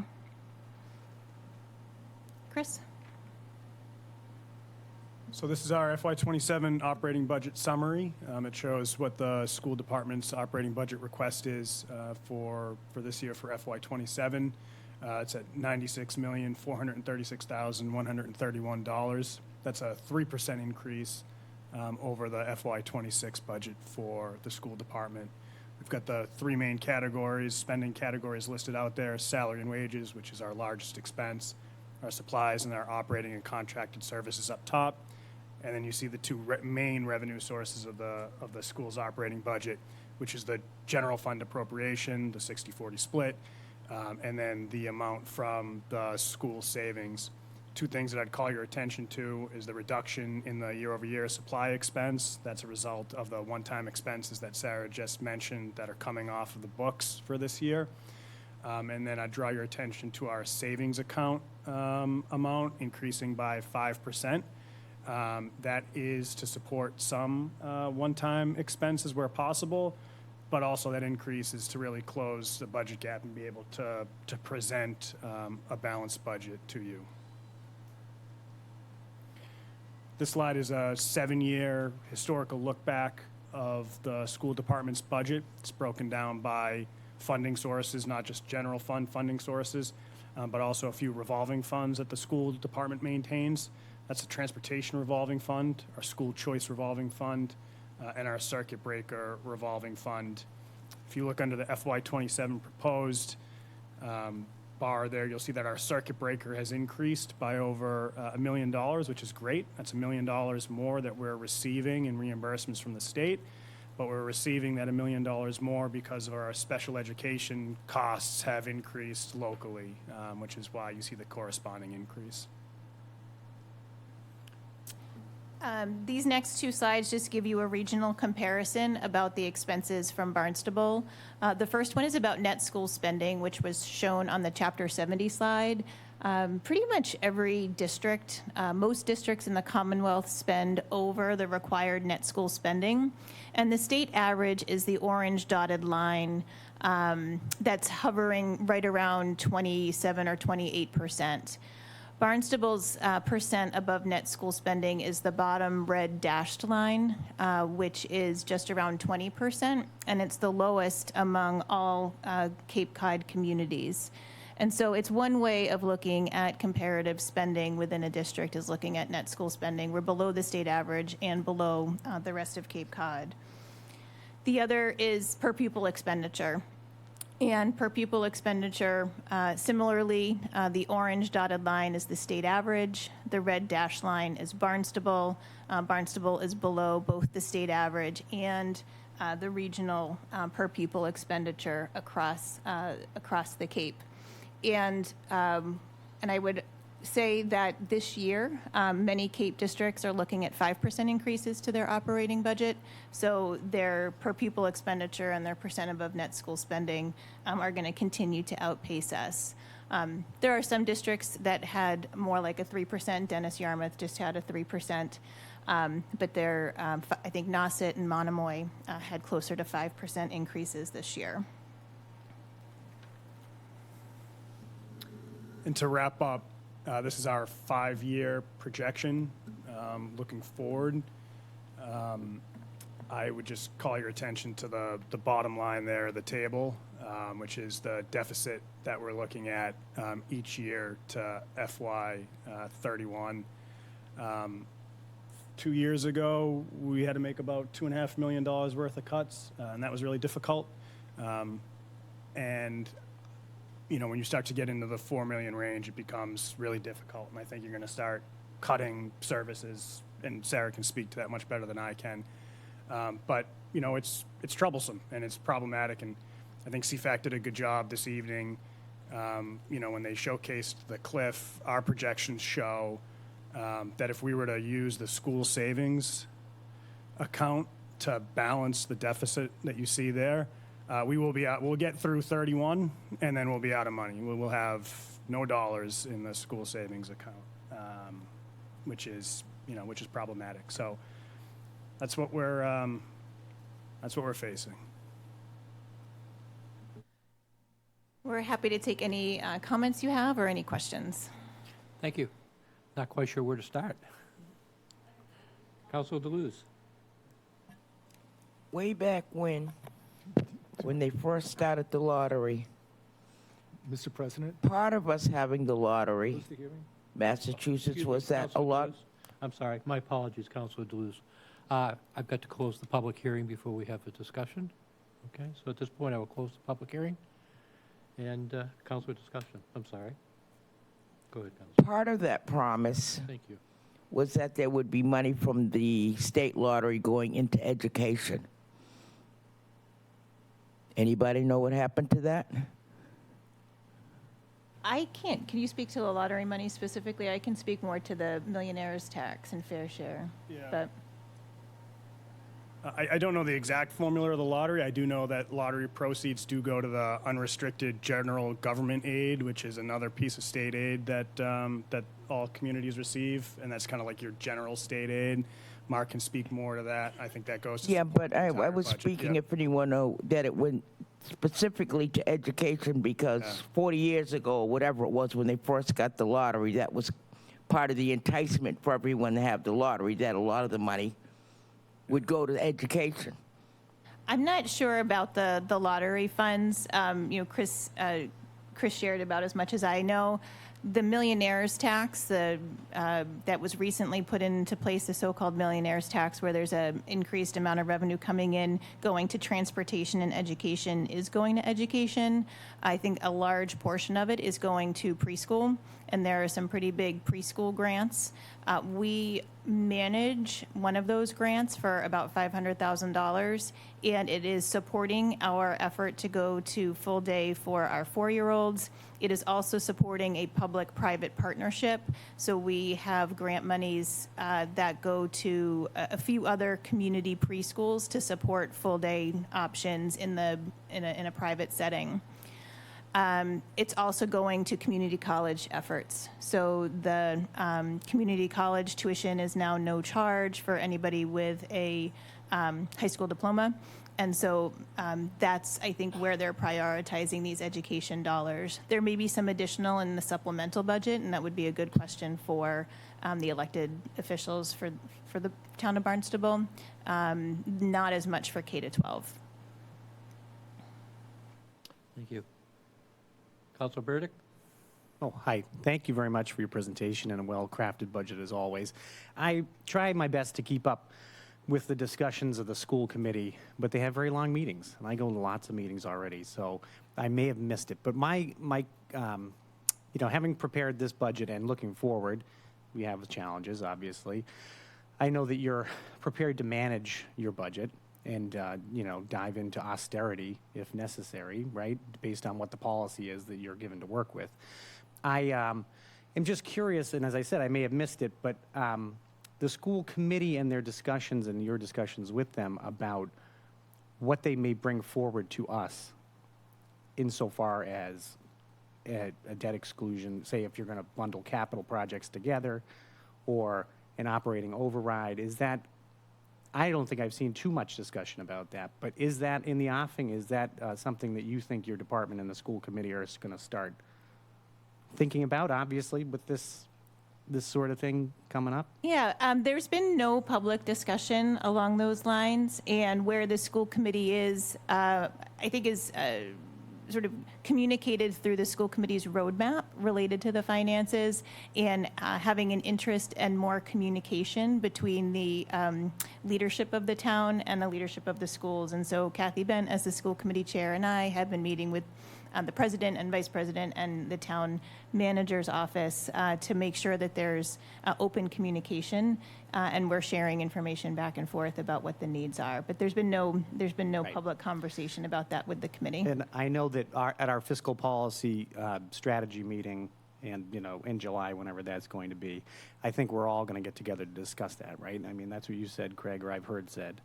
I just am concerned, and I know we all have challenges. I'm concerned that if we don't have a cohesive approach to this, that it's going to get a lot messier for both the school department and the town, meaning the municipal budget. And that I don't want it to end up that we are, I'm not implying this, but that the school department is hoping that we will be able to execute our funding needs, whether it be debt exclusions and overrides, and then loosen the budget up, that the money becomes available. Do you know what I mean? So I'm glad that we're going to have these discussions, and I just wanted to know if I missed those. No. Yeah, no. That's all. Thank you. Councilor Lutke? Yes, thank you. I have a couple of questions. You'd mentioned the pre-K for the 4-year-olds, the full day. Is that going to be at the Enoch Cobb? Most of the classrooms will be at Enoch Cobb. We are expanding 2 full-day classrooms to Centerville, which used to have a preschool. And one of the real benefits, I think, there is that geographically where it's located, it'll be a little bit closer to some families, and then transportation over to Hyannis won't be as long. We do have some kiddos on buses for little kids on buses for a long time getting to Hyannis. So we've got 2 classrooms at Centerville. The rest will be at Enoch Cobb. And is that going to supplant the half-day at Enoch Cobb, or you'll still have half-day options? We will still have half-day for 3-year-olds, and there is a half-day option for 4-year-olds. Okay. Next question. You said you need to compete regionally, but you didn't describe how do you compete? What's in your toolbox for your competition? So I think we try to be the best that Barnstable can be, and one of the ways that we can be the best is taking advantage of our size. We can offer a breadth of offerings that neighboring smaller communities cannot offer. I think a lot of that is shown in our high school programming with athletics, with the performing arts. We have pathway programs that are second to none in terms of the hands-on, the internships, the networking, the certifications that students can get, certified nursing assistant, our teacher preparation pathway, environmental science and technology. We are the only Coast Guard JROTC in the whole region. So we're really trying to provide some options there.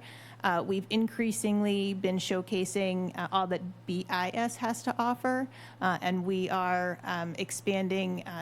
Not only are we sort of investing in our curriculum and instruction, but we're also investing in our extracurriculars, our clubs, our middle school sports.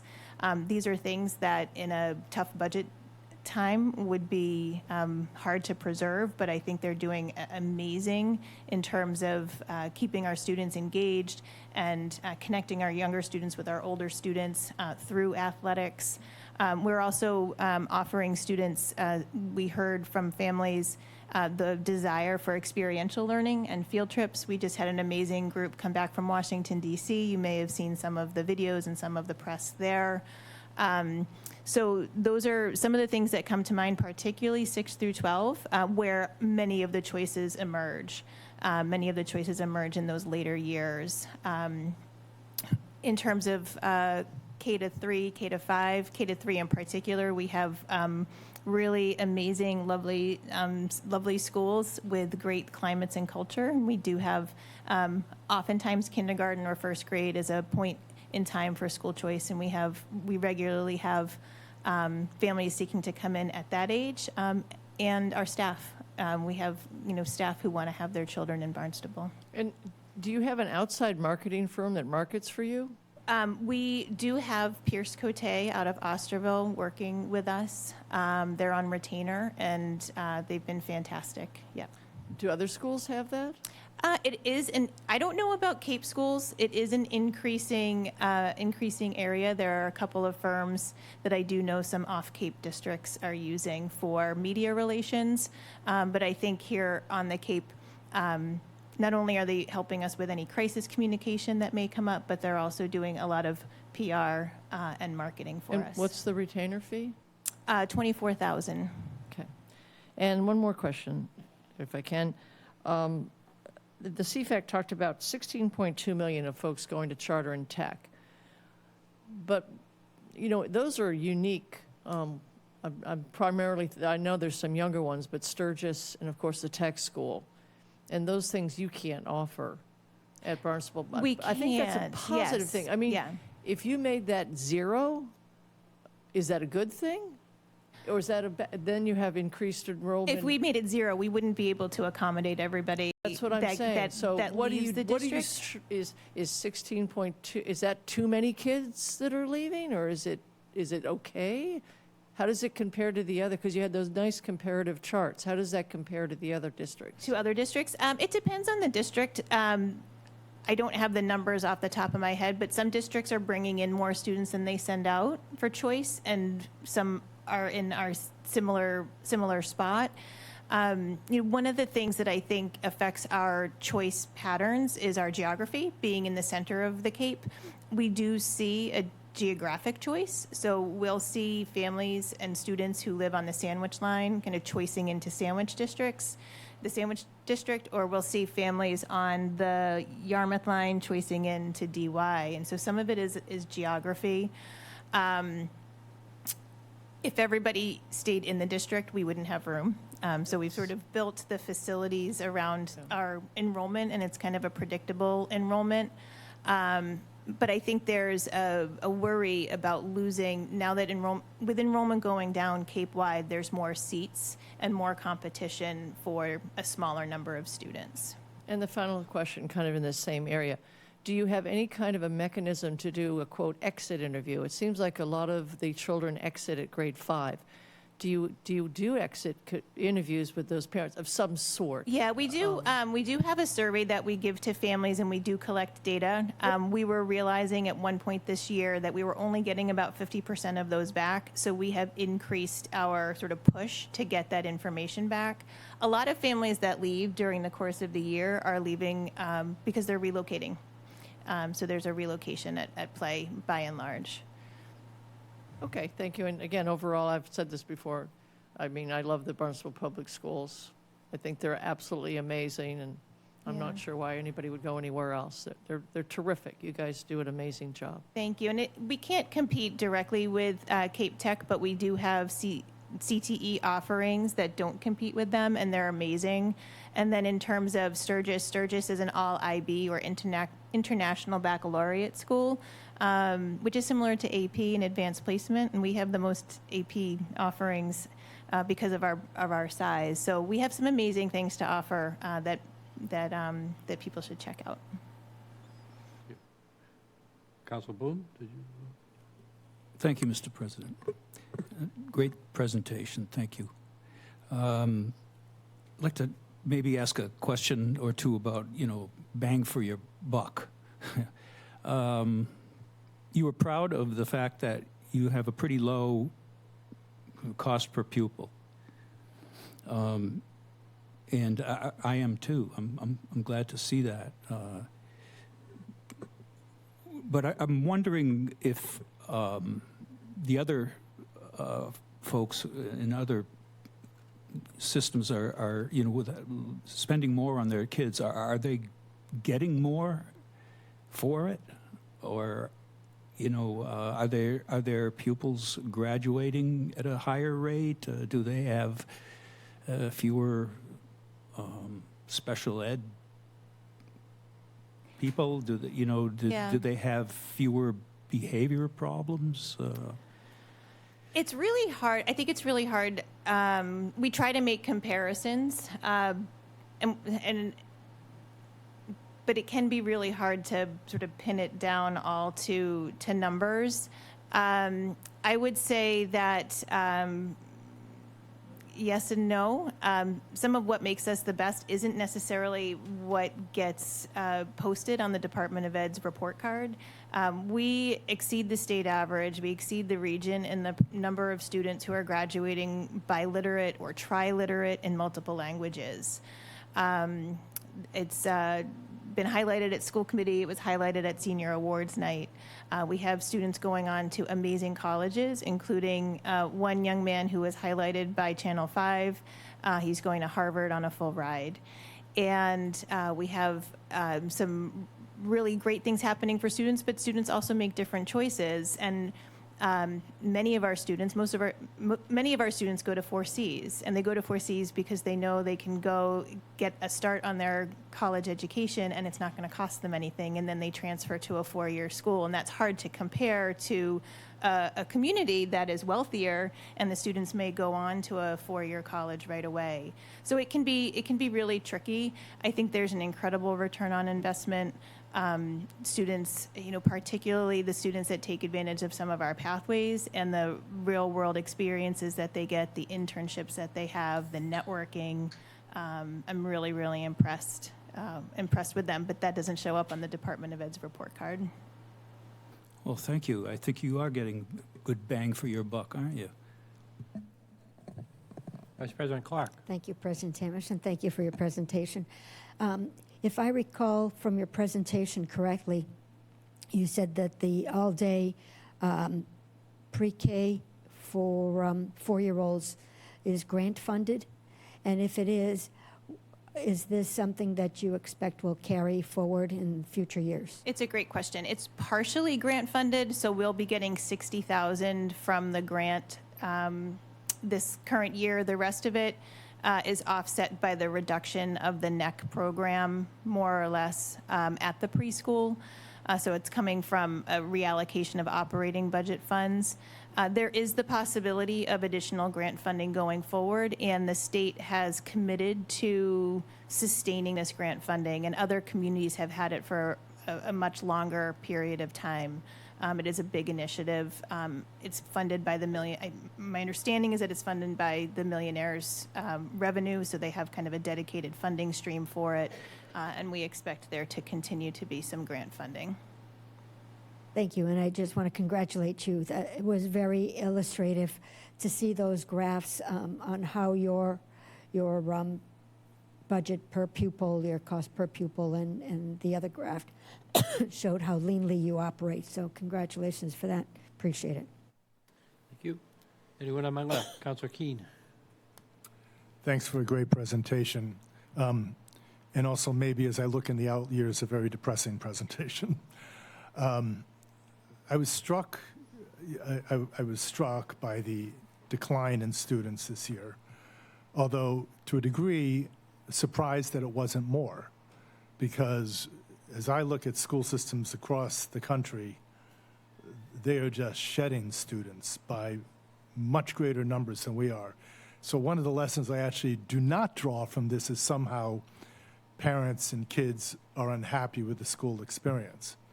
I think what's going on here is, and you can probably many things, but the big driver is the birth dearth. Mm-hmm. You just see fewer children, and I assume that you're going to start to see this work its way through at the 4-year-old and going on up, which leads to my question, which is, where do you see enrollment over the next 5 years? So that's a great question. When I first started, we hired a demographer, and the projection was that enrollment was going to stay relatively flat. I remember There were a lot of assumptions that included things about the economy and turnover of single-family homes. Gas prices is one of the things that they build in as an assumption.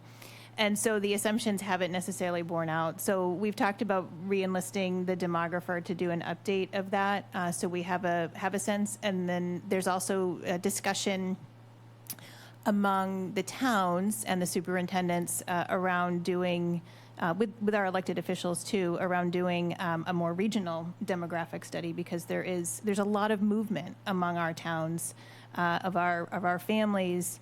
And then the school choice piece does come into play as well.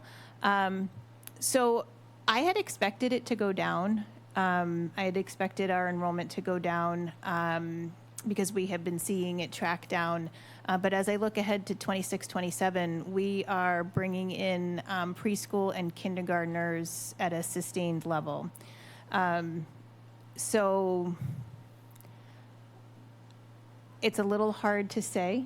No, and It's I a little know hard to say, but we're seeing a sustained level right now,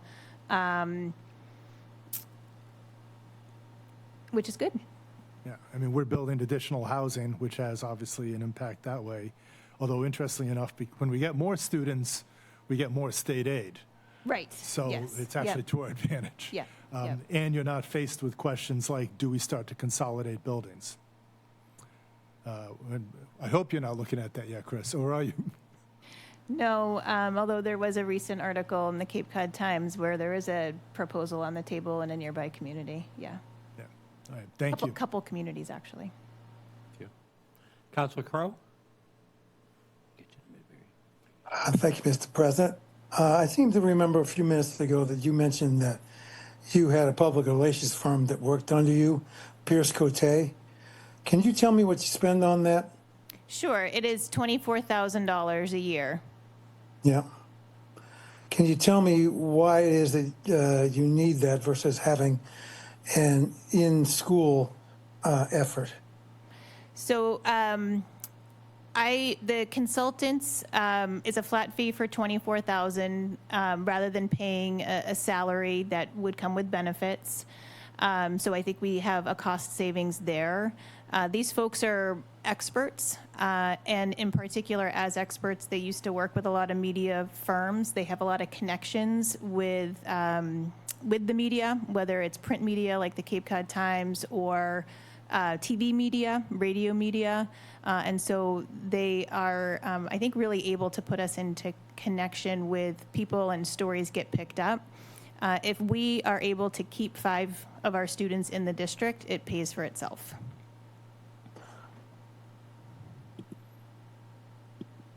Okay, thank you. Okay, thank you. Yeah, Dr. by the way, it's Schenkel. an excellent presentation. I just had a couple of questions.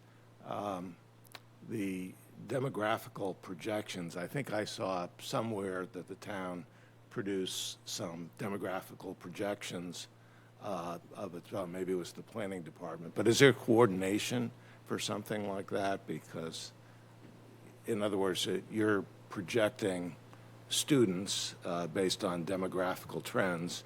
The town may be doing it for other purposes. Is there some coordination there? I think there's, Or could there be? yeah, there certainly could be. Yeah. There certainly could be. And I know that I have at times connected with the planning department, to kind of take a look at what they're seeing in terms of expected growth and where that growth would be. Okay, good. That'd be good. And then the projection of deficits, what was the projected revenues that was derived from, and what were the assumptions behind those revenue projections? I assumed it included the 60-40 split. Yeah, maybe if you could address that. Yes, we're using the 60-40 split. We are assuming a 3% increase in general fund allocation. And then there's level funding for school savings, as you list there. The other large, I think the 2 other variables in there, that have a a large impact on it. One is the salary increases and where collective bargaining ends up. All the school districts' contracts are up next year, so that'll impact it. We do have a retainer of an average of what the past 3-year contract allocation has been in there for our salary projections. And then we've kept everything else pretty much level funded. We've increased utilities a little bit, 3%. We've increased contracted services a little bit. But your big one is your general fund allocation, the revenue you're getting, your salary and wages. And then the second variable that I alluded to but didn't mention is our regular transportation contract that we've had for 10 years is up next year. FY27 will be our final year. So FY28 is really unknown. Right now, we've locked in, since we had a 10-year contract, very, very, very favorable pricing. We've started to do some due diligence about districts that have gone out and renewed their contracts. We're carrying a less than a 3% in this, and those districts that have renegotiated are looking at closer to 10%. So that's going to be impactful as well. But those are the main kind of assumptions and variables that are built into here. And then one last question. So because the employee benefits you have are really not in your budget for people that you hire, I wonder how that affects how you go about hiring people, given that part of it is not in your budget.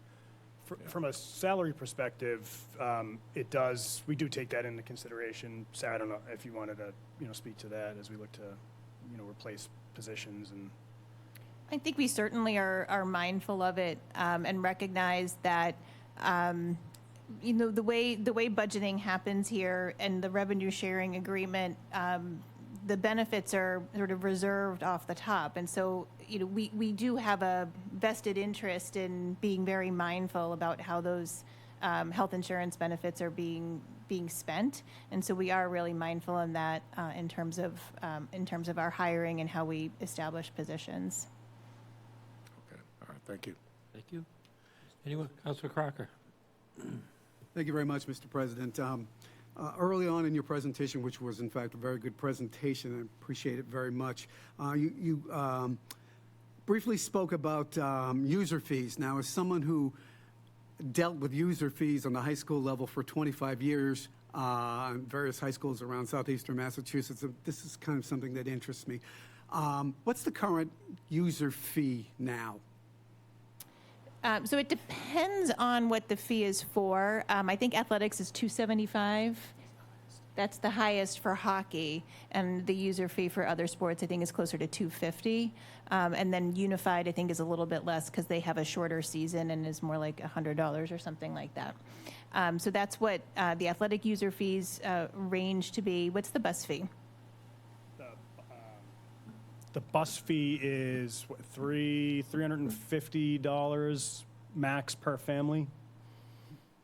And along those same lines, with regard to the user fees, if you play more than one sport, if you play football in the fall and basketball in the wintertime, is there a reduction or is it still the same fee if you were a more than one sport person? There is a family cap.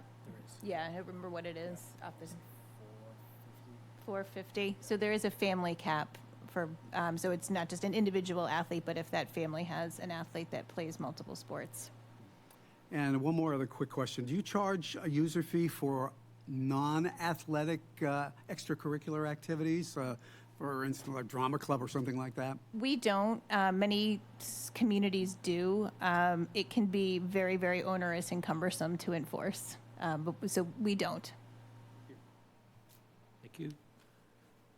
Councilor Vivek. Retirement of teachers, where do you see that number? So the reason why I ask is I've been attending the mass retirements that are happening at the police department. There's seem to be 2 or 3 or 4 every month. Yeah. So with teachers, getting to, the age of retirement and having some sort of, backup, people Yeah. coming into the system, so to speak. Where do you see that in even 5 years, maybe 10 years? Yeah, so I think we're going to see a lot of retirements within the next 5 to 10 years. We saw maybe a dozen retirements this year, and because most of them were at the high school and the high school enrollment is down and class sizes are reasonable, we were able to kind of absorb some of the positions, which is good. There's no unemployment, nobody's losing a job, and so that's how you want to manage your budget when you're able to. And then you can replace the retiree with, if you are replacing the person, you can replace them ideally at a lower rate with somebody who is less experienced.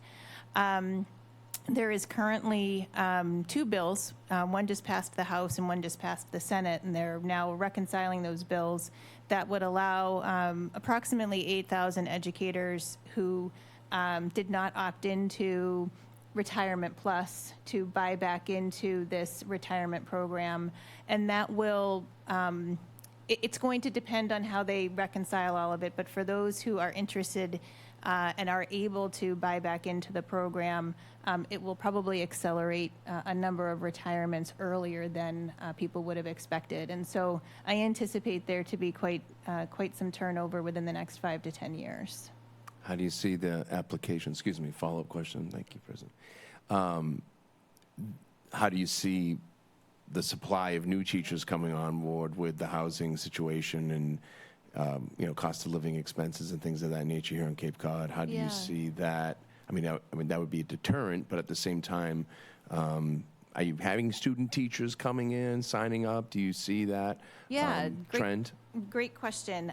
So I think there's lots of reasons to be optimistic. The employment market is changing. I think for some unfortunate reasons, there are a lot of reductions happening in other communities. And so there are more people looking for jobs. I think we had, I know a second grade position opening. We had a high school social studies position open. And the principals were very, very pleased with the number of applicants, the number of licensed applicants. And a couple years ago, we would just have a handful of applicants, and we would be paying top dollar for people most likely who were relocating from off Cape to the Cape because they could afford that. We're seeing more people applying with local roots, so they may have grown up in the area and are kind of returning, and that's part of our own strategy in terms of growing our own. We just had a teacher signing day where we had 22 students finish our educator preparation program, and they're going off to college. And I want to say a dozen of them are signing on because they want to pursue education as a field. So we're seeing some really positive changes in the labor market. But it does depend on sort of that local connection because I do think that housing continues to be a bit of a challenge. Our big struggle, though, is that there are certain positions that we are really struggling to fill. Special education teachers, the colleges are just not seeing as many graduates in that area. Speech and language pathologists, school psychologists. There are a handful of positions that are just really hard to find. And there's been a lot of difficulty filling central office positions in our communities. So we need to really be thinking about, and we'll continue to commit to kind of our planning for our workforce across teaching all the way to leadership, because there are some areas that are still really difficult to fill. Okay, thank you very much. You're welcome. Appreciate that. Councilor Bloom? Thank you, Mr. President. 60-40 split, what does that compare to our split, 60-40, compared to, say, DY or Chatham or something like that, I think they go about it very differently. So it's hard to say. They don't necessarily have kind of that kind of agreement. It's more that the town manager's office gives the school department kind of a guideline. This is what you need to meet. Mm-hmm. Would you say that a 60-40 split is more intriguing for potential teachers? I don't know that they're aware of how it all gets put together, I think what I think is intriguing for teachers in an era of increased uncertainty around school department budgets is that we're big, and that if we hire you, and especially if you're licensed in multiple areas, but even if you're not, we're a large district and we have enough turnover on a year-to-year basis that we can probably find a spot for you. So we're a safer risk than a smaller district where they might not be able to move you to another building I see. or Thank you. position. Yeah. Councilor Lutke? Yeah, just a quick follow-up on what Councilor Crocker was talking about. I wonder if you could double-check. I have a student at the high school, too, at the BIS, and on the sports registrations, do those communication of families cross schools? Because I know I had all three in sports, and there was never any kind of barrier, like you've reached your limit. So it'd be interesting to see, do you do that? Because it didn't seem to hit for me. It just kept saying pay the fee. So, and then, you get the school bus fee on top of that. It's getting pretty high, actually. The application that we use for the registration ties all of the students to a household. So as long as that's structured properly with the parent or the guardian and then the kids and the students, then the cap will hit. Yep, automatically. Would you be looking for a refund? Any further discussion? Seeing none, Madam Clerk. Counselors Levesque, Yes. Ludke, Yes. Scheingold, Yes. Starr, Yes. Tamish, Yes. Bloom, Yes. Burdick, Yes. Clark, Yes. Crocker, Yes.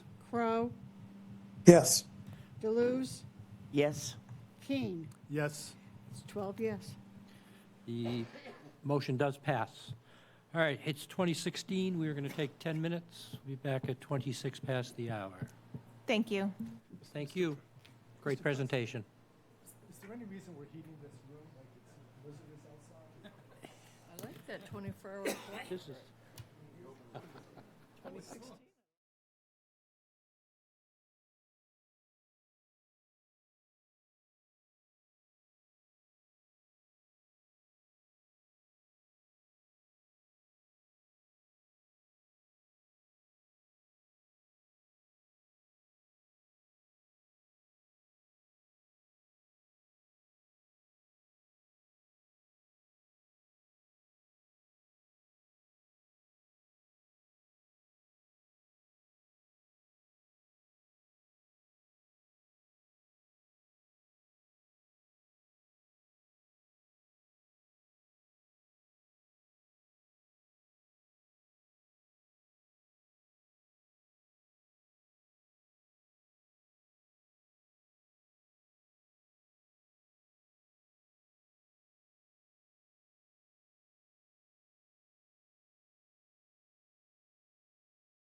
2026-176, appropriation order in the amount of $13,753,721 for the purpose of funding the town's fiscal year 227 airport enterprise fund Second. budget.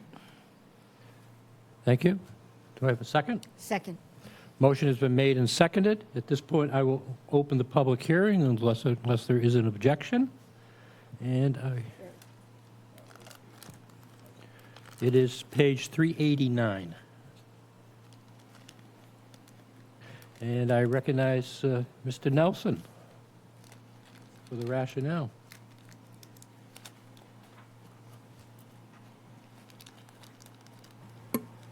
Or Mr. Markwell.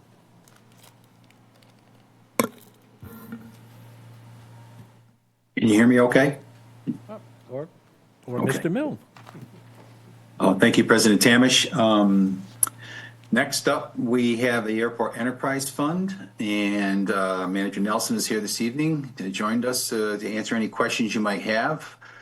I would like to point out that the proposed budget for the direct operating expenses of the Airport Enterprise Fund are increasing $1,245,000 to about $13,754,000. This does not include the indirect cost charges for the operation that are paid to the general fund. Indirect cost charges are part of other appropriations in the general fund. $934,000 of the operating expense increase is for the purchase of jet fuel for resale and utilities. Funding for this operation is provided from the revenue generated at the facility, which is predominantly derived from the sale of jet fuel, concession revenue, and leases. Together, these provide 88% of all the funding sources. No general fund financial support is provided to this operation as it is self-supporting with the revenue that it generates, and no airport reserves are being used to balance the budget. Next slide, please.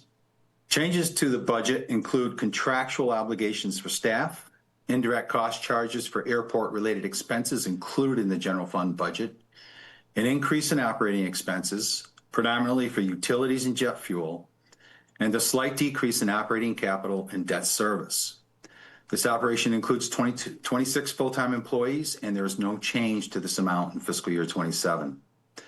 The largest operating expense include jet fuel for purchases for resale at about $6.9 million, insurance for about $460,000, and utilities for $441,000.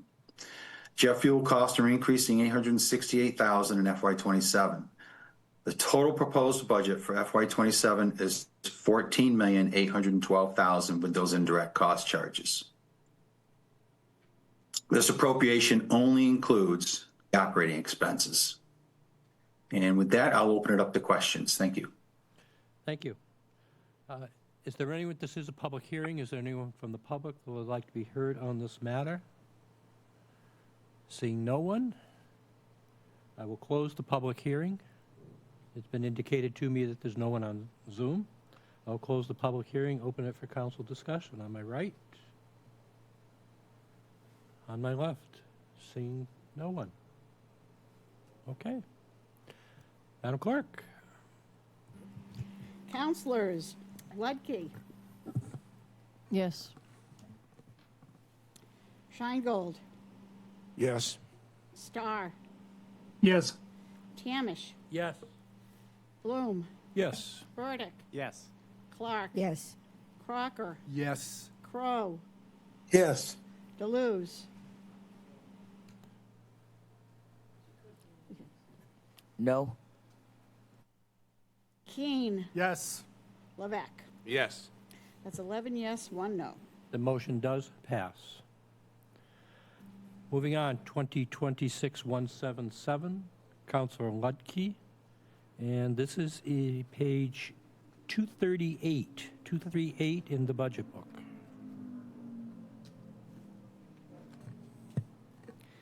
This is old business. It'll be a public hearing, a majority vote of the full council. 2026-177, appropriation order in the amount of $12,362,909 for the purpose of funding the town's fiscal year 2027 Department of Public Works General Fund budget. Second. Okay, motion has been made and seconded. If there's no objection, I will open the public hearing at this point and recognize Mr. Milne.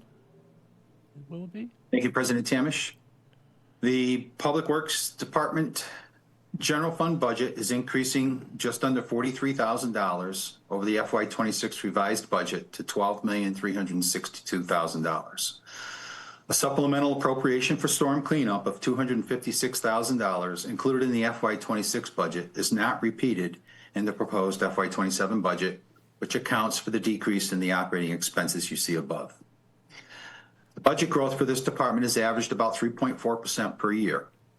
63% of the funding for this operation is provided from taxes, while 12% is produced from fees and licenses, permits, and other revenue generated by the department. $3.5 million of general fund reserves are used to balance the budget, most of this being for the FY26 snow and ice deficit incurred in FY26. This operation is responsible for providing snow and ice removal services to the public, so the general fund reserves used to pay the previous year's deficit are included in this appropriation. Changes to the FY27 budget, proposed budget include $731,000 in additional funding for contractual obligations and benefits, and $116,000 in personnel savings as the department plans to privately contract for the collection and disposal of municipal generated waste. This is another example of private sector participation this department has utilized, which is also a recommendation in CFAC's FY27 operating budget report. The personnel savings from this change included the elimination of one full-time equivalent, the reduction in seasonal and temporary wages. Anticipated private contract is estimated to cost $100,000 per year. The department has existing operating expense funding for this program totaling $55,300, so an additional $44,700 in operating expenses is provided to cover the anticipated private contract. The net savings to the budget is $71,245. The proposed budget is further reduced for estimated vacancy savings of $561,000. The department has a history of turnover and difficulty in filling vacant positions due to compensation and benefits the town can provide, the cost of living on the Cape, especially in housing, and a shortage in the labor pool. Vacancy savings in fiscal year 22 totaled $493,000. In fiscal year 23, it was $1,031,000. In 24, it was $965,000. In 25, it was $769,000. And in FY26 is projected to be another $793,000. So this is the fifth year this budgeting strategy has been utilized to avoid reductions in other programs and services. If the department is successful in filling vacancies and retaining employees, the budget strategy will need to be substituted with another.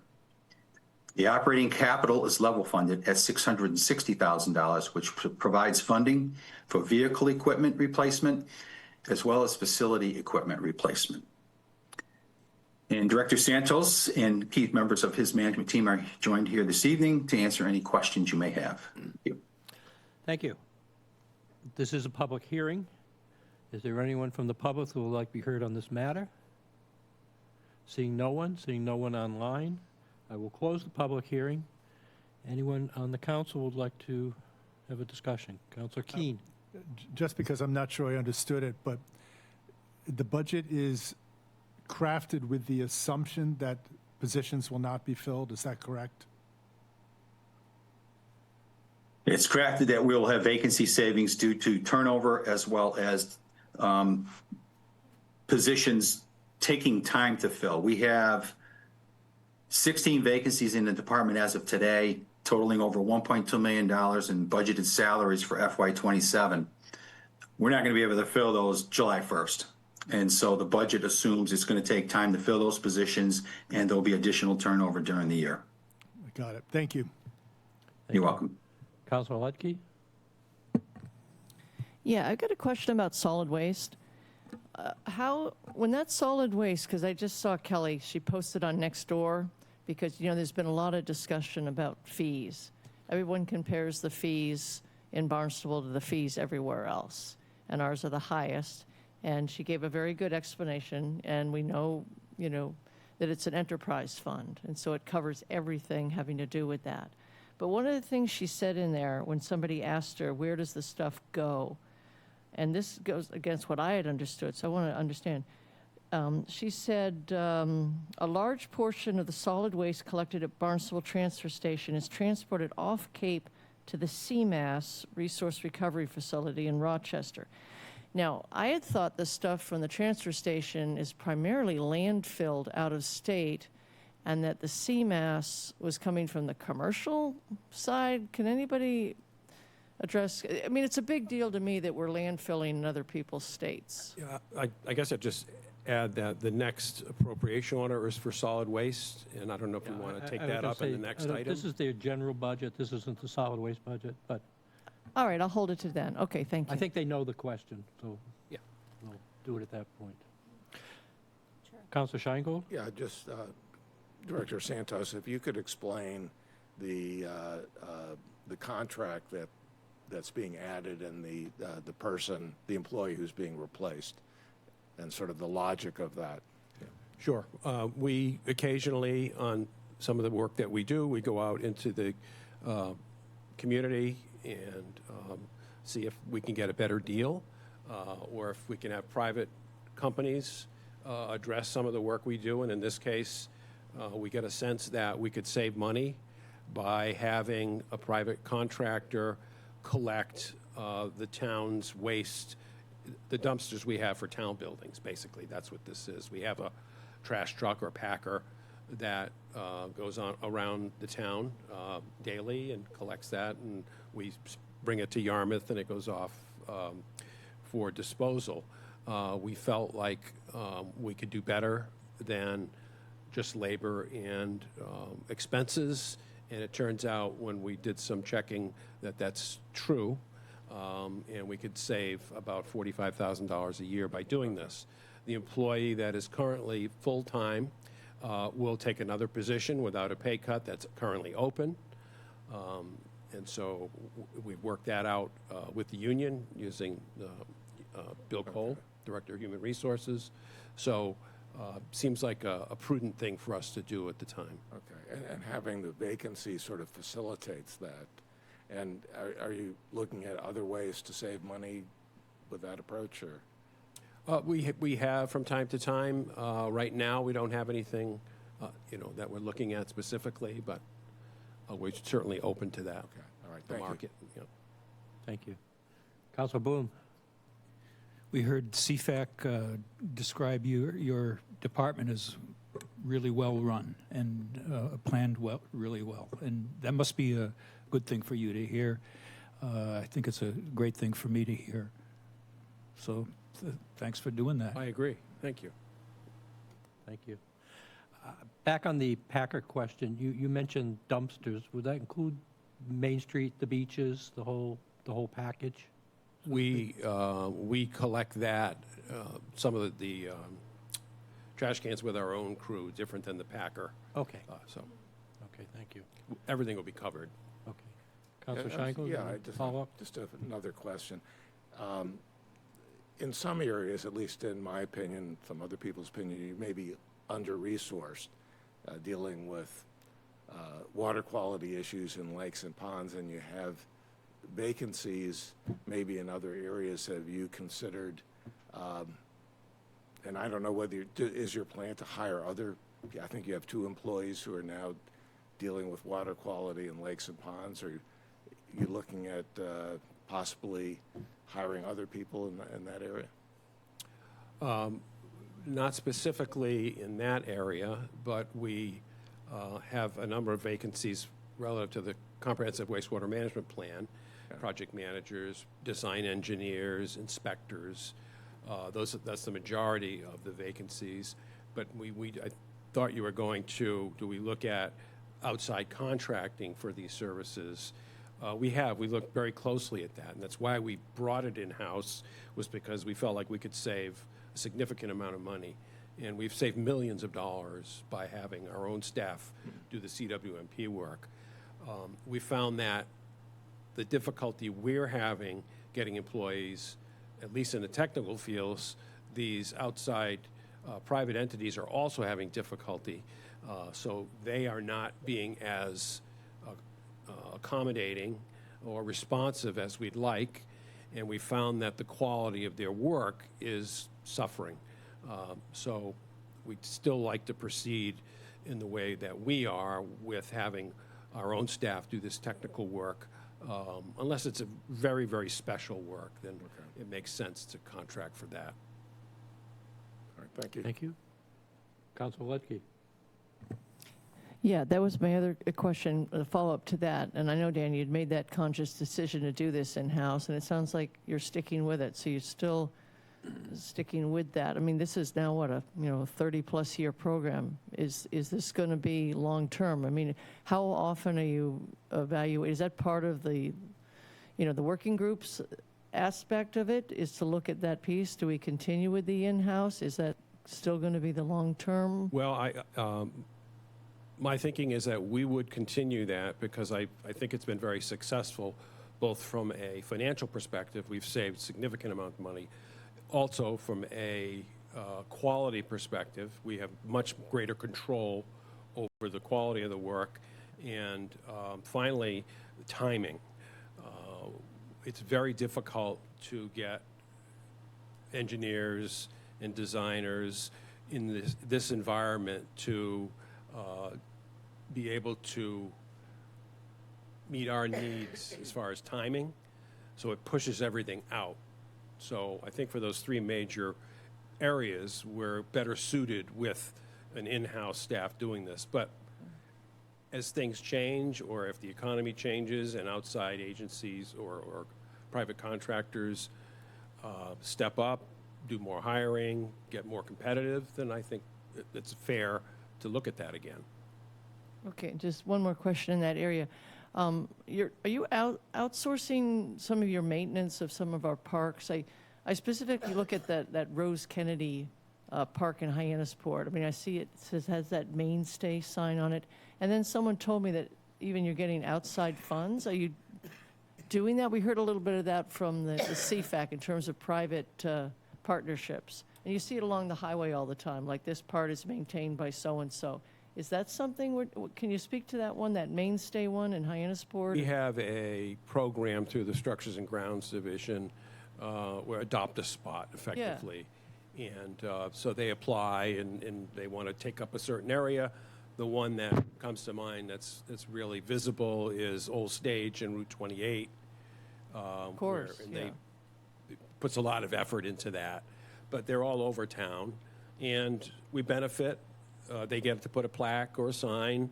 They do the work, and we don't have to do the work, but we control the quality of the level of effort. So, yeah, that's a strong program. I don't know if PJ knows how many we have right now, but okay, but we can get. No, that's good. Is that well advertised? I mean, that sounds like a really good way to address this. Is it you're still getting participation? Oh yes, yeah. I think the companies are very interested in that, and we have some really long-term relationships. How long are they like leases or contracts? I'm just curious. How long, when someone signs up to adopt, like that one they said an Old Stage in 28, that's been there forever. Right. They continue to do it until they don't want to do it any longer. Okay. This is not competition for certain areas, at least not yet. And there was talk for a long time about the Rotary in Hyannis, and that was an area. But the problem with that is it's state-owned. So that's why we haven't been able to do anything there. But we have stepped up and do cut that when it gets looking shabby, just because welcome to Hyannis. And it should look at least presentable. Well, that just begs one more question. Who's the state? I mean, there's like a state truck that goes around with lawnmowers? I mean, I'm just serious. Oh, yes. Really? Yep. How frequently is it here? I mean, that just... Well, they do work along Route 28 and along Route 6A outside of Barnstable Village. They have a pretty large maintenance program. They're based here? in Barnstable? I mean, do they base here, or where are they out of? They have locations, for example, on Willow Street by the highway. There's a state facility there.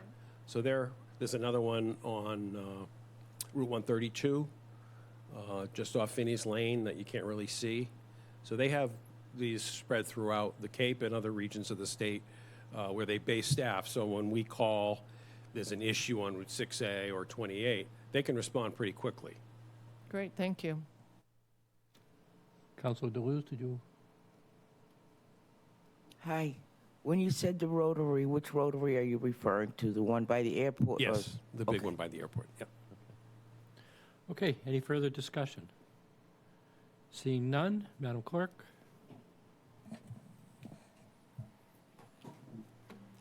Councilors Scheingold, Yes. Starr, Yes. Tamish, Yes. Bloom, Yes. Burdick, Yes. Clark. Yes. Crocker, Yes. Crow, Yes. Deleuze, No. Keen, Yes. Levesque, Yes. Ludke. Yes. That's 11 yes, 1 no. Okay, the motion does pass. Councilor Lutke or Burdick? Burdick. Councilor Burdick, if you could do 2026-178, please? Certainly. And that Thank can you. be found on page 364 of the budget book. Very good. Item 2026-178, it's an item of old business for public hearing. Appropriation order in the amount of $4,327,342 for the purpose of funding the town's fiscal year 2027 Department of Public Works Solid Waste Enterprise Fund budget. Second. Okay, if there's no objection, I will open a public hearing and recognize Mr. Milne, I believe, for the rationale. Thank you, President Tamish. The FY27 proposed budget for the direct operating expenses of the Solid Waste Enterprise Fund are decreasing about $107,000 to $4,327,000. This budget increase over the past 5 years has averaged about 5%, with most of the cost increase being the result of an increase in the volume and material collected and in the rate to dispose of the material. This trend is not repeated in FY27, resulting in a budget reduction. Funding for this operation is provided from the revenue generated at the facility and its reserves. No general fund support is provided. Reserves of $213,944 are used to balance the proposed budget, which is down from $426,000 that was used to balance the FY26 budget. The FY27 proposed budget decrease includes about $58,000 for contractual obligations, a $10,979 decrease in indirect cost charges from the general fund, a slight reduction in debt service, a $20,000 for additional overtime costs, and a $188,000 reduction in the estimated disposal cost due to a price decrease in a new contract. $35,000 is included in the operating capital to replace a 2018 Kubota RTV. This is a heavily used piece of equipment that can accommodate multiple attachments used at the facility. Thank you. Thank you. This is a public hearing. Is there anyone from the public that would like to be heard on this matter? Seeing no one on Zoom, I will close the public hearing, open it up for council discussion, and I will recognize Councilor Lutke. Yeah, I'll stick with my question if it was understood. So where is the municipal solid waste going? So we don't direct where it goes as part of our contract. So the contractor who takes the waste bases their decision on where it goes on the market. So the cheapest place for them to get rid of it is where it goes, and that may be to the incinerator in Rochester, it may be landfills in Massachusetts, or it may be landfills in other states. And we have nothing to do with that, but it does go to those various locations depending on wherever they can get the best deal. And that results in the best deal for us because they're able to hold our costs down as best they can. Is that why we saw the reduction in the contract? The $188,000? Yes, we negotiated a long-term contract, and we did get the price down from where it was. So I don't know the exact reason why they were willing to come down lower, perhaps just over the entire period of the contract. So. Okay, how about, is that how other municipalities do it? Is it the same thing? You'd think everybody would be going for that? Is that? I mean, going to a contractor that just decides whatever to do? As far as I know, that's how it's done, and there's not many choices for this. Yeah, there's a very limited number of contractors that do this work. All right, and then how is the composting doing? I try to tell everybody I know because the weight, you brought that up before, the weight of the food waste is Right. enormous. That's right.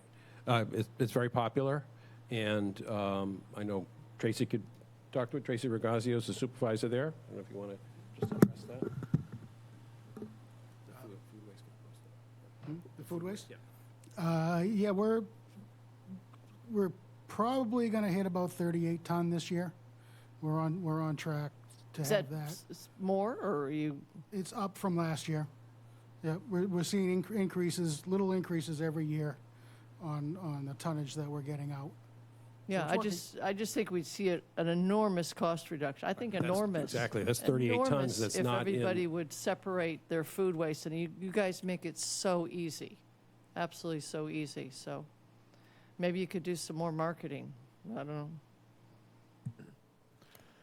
Okay, anyone else on my right? On my left, Councilor Scheingold? Yeah, I just would second that in terms of trying to promote more taking in of food waste at the transfer station. But just a general question, is your overall quantity, is it going up or down? Obviously that would be Of factored waste? into your savings in terms of disposal cost? Our quantity is actually very stable over the Okay. years, both recycling and municipal solid waste. Okay, and I assume your disposal costs are per weight or? Yes, Yeah. tonnage. Yeah. Thank you. Thank you. Anyone else? Seeing no one, Madam Clerk? Counselors. Starr. Yes. Tamish. Yes. Bloom. Yes. Burdick. Yes. Clark. Yes. Crocker. Yes. Crow. Yes. Deleuze. Abstain. Keene. Yes. Levesque. Yes. Ludke. Yes. Scheingold. Yes. That's 11 yes, 1 abstain. Okay, the motion does pass. Councilor Levesque, please, 2026-179. And this can be found on page 381 of the budget book. Thank you, Mr. President. This is old business public hearing. This is roll call, 2/3 vote of the full council. This is item number 2026-179, appropriation order in the amount of $14,088,265 for the purpose of funding the town's fiscal year 2027 Department of Public Works Water Pollution Control Enterprise Fund budget as written. Second. Motion has been made and seconded. If there's no objection, at this point, I will open the public hearing, and I recognize Mark Milne for the rationale. Thank you, President Tamish. The FY27 proposed budget for the direct operating expenses of the Water Pollution Control Enterprise Fund are increasing $2,568,475 to $14,088,000. This is comprised of an increase in water pollution control facility operations of about $955,000 and an increase in the operating cost of the comprehensive wastewater management plan of $1,613,000, most of that being in debt service. Again, this does not include the indirect cost charges for this enterprise fund that are paid to the general fund, as those indirect cost charges are part of other appropriations. The operating budget for the water pollution control facilities has increased from $4.4 million to $6.5 million from FY23 to 27. Most of the cost increase is attributable to loans issued for plant improvements, sludge disposal, utilities, and increases in salary and benefits for staffing. The budget for the comprehensive wastewater management plan is mainly comprised of personnel who are responsible for the implementation and management of the CWMP, and loan payments for the expansion of the public sewer system. Costs for operating the water pollution control facilities are paid from sewer user charges on customers tied into the public sewer system. Costs associated with the comprehensive wastewater management plan are provided mainly from other resources dedicated to the build-out of the town's public sewer system. The FY27 proposed budget includes $291,000 for contractual labor obligations, including benefits. There are no changes to the overall full-time equivalent count. Indirect costs are increasing $309,000 to the general fund, and debt service is increasing almost $2.1 million. An additional $148,000 is provided for various operating expenses, including utilities, repairs and maintenance on pump stations, sewer lines, and renewable energy equipment located at the main facility. Operating capital is level funded at $150,000, which provides funding for equipment replacement and grinder pumps. That's it. Thank you. Thank you. This is a public hearing. Is there anyone from the public that would be heard on this matter? Seeing no one online, I will close the public hearing. Any council discussion? Councilor Ledke? Yeah, my question is about the sludge disposal. I know when Senator Sear was here, at our last meeting with the seasonal communities, I was talking to him because I know there was a bill going through the legislature to try to require sludge disposal other than a lot of municipalities put it into compost and things like that, and with all the PFAS. So a couple of questions. How long have we been incinerating? And one of the things Senator Sear said is they can't get that bill over the finish line until they come up with a recommended way to dispose of the sludge. How did we come upon incineration? What's the cost? Do we like that? Are there other things we could look at that would be cheaper but as effective to not let that PFAS go anywhere? Really the sludge incineration, because Yes. we're ahead of the curve on this. Sure, thank you. I'm going to turn this over to Andrew Boulay, who's the supervisor of the division, and he is our sludge expert. The king of sludge. Great title. So sludge disposal, how long have we been incinerating for? I want to say over 20 years now. Regarding outlets, so there has been a history of beneficial reuse of sludge and biosolids, as they call them. And over probably the last 10 years, and more recently, probably over the last 5 years, there's been legislation coming around regarding PFAS and biosolids, and states essentially prohibiting land application or beneficial reuse of biosolids. And as a result, there's really a New England-wide sludge disposal crisis, and prices are on the rise. Our most recent contract increased by 20%. So to answer your question about how much do we spend, we had been spending about $800,000 a year on sludge disposal, so we're expecting that to go up to about $960,000. But the good news is this crisis has brought about advances in technology and investment money in PFAS destruction in biosolids. So there's a lot of conversations going on right now with private investors to potentially construct a new facility somewhere in southeast Massachusetts. So we're cautiously optimistic that that might bear fruit, and hopefully will save money both on the disposal, the trucking for the disposal, the actual trucking costs, and potentially maybe some savings on the actual disposal tipping fees. There's one facility for, you said New England or Massachusetts, or where is this facility? It's really kind of in a planning phase right now. So the one company that we've been working with, and there are other companies that are also looking at doing the same thing. There's one specific technology called pyrolysis, which essentially cooks the sludge just at such a high temperature that it destroys the PFAS and then allows that to be used beneficially. So whether it could be soil amendments, it essentially makes biochar. So it could be used as a soil amendment, and they actually mix it into concrete. So there's, potential to go back to beneficial reuse, where right now everybody in New England is scrambling to get into incinerators because it's really the only viable option. And what's our volume of sludge? I don't even have a grasp on that. Yeah, it's measured many different ways. So we dispose of approximately 1,000 to 1,050 dry tons a year. It gets hauled off site in liquid form. We probably ship around 500 to 525 tanker trucks per year, 9,000 gallon tanker trucks, the same type you see delivering gasoline. We ship usually 2 out every working day on average. Wow. That's, how about the summer more? Is there? Yeah, the biosolids production at the facility goes up with flow, so we're shipping quite a bit more out in the summertime months than we are in the winter. Okay. Thank you. That's amazing. Thank you. Councilor Deleuze? Help me out. I thought that PFAS were pretty much forever. How do they get destroyed? Well, I'm not an expert in the technology, but I know that it revolves around heat and heating to above, I want to say, 1,000 degrees Celsius. I could be wrong on that, so don't quote me on that number, but it's a very high heat that essentially destructs the compounds in the biosolids. Vice President Clark? Thank you very much, President Tamish, and thanks for this presentation. I noticed when you referred to the increase in utilities, repairs, and maintenance, and you mentioned the pump stations. Are there any savings to be made at the pump stations if the properties weren't as groomed as green, if there were more natural landscaping around some of these pump stations?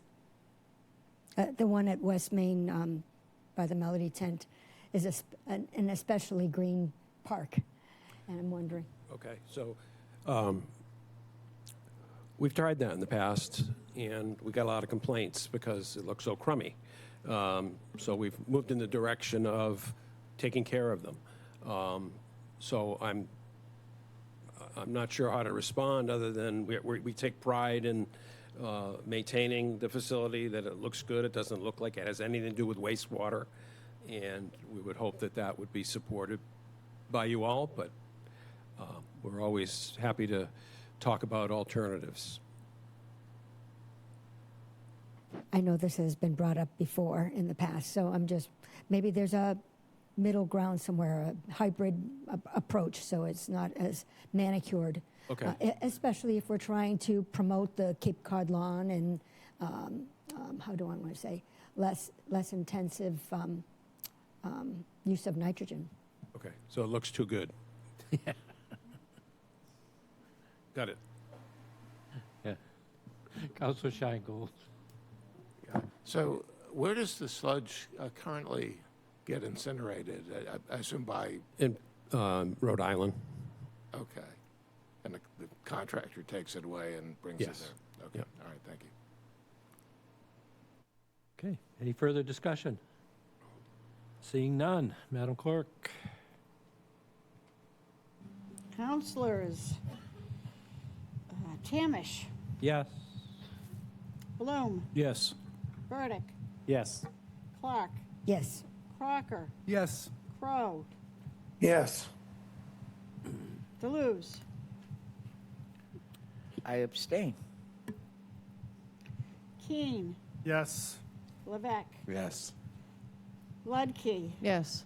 Scheingold, Yes. Starr. Yes. 11 yes, 1 abstain. Okay, the motion does pass. Councilor Crocker, if you could do 2026-180, please, and that can be found on page 374 of the budget book.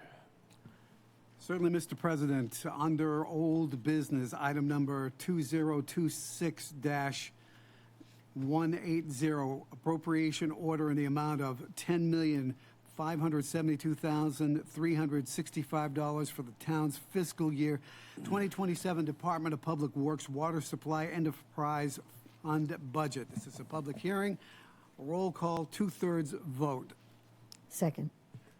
Okay, if there is no objection, I will open the public hearing, and I recognize Mark Milne for the rationale. Thank you. The proposed budget for the Water Supply Enterprise Fund is increasing just over $1 million, or about 10.7%.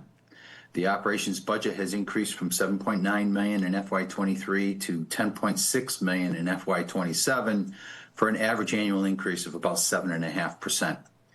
Charges for services provide about 86% of the resources for funding the budget.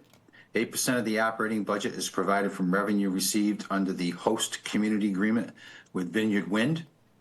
This mitigates the rate increases necessary to operate this enterprise fund. 6% of the operating budget is provided for from other resources such as investment income and leases. Proposed budget includes an additional $20,627 for contractual labor obligations. Indirect cost charges from the general fund are increasing just over $3,200, and debt service is increasing $278,000.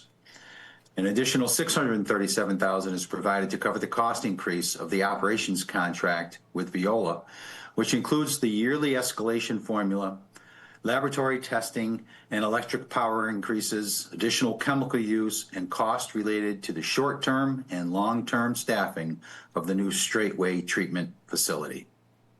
Thank you. Thank you. Okay.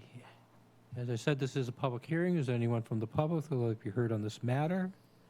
Seeing no one online, I will close the public hearing at this time, open it to council discussion. On my right, Councilor Ledke. Is it true that we always supplement this enterprise fund? So the ratepayers don't handle all of this. Is that a pretty common theme?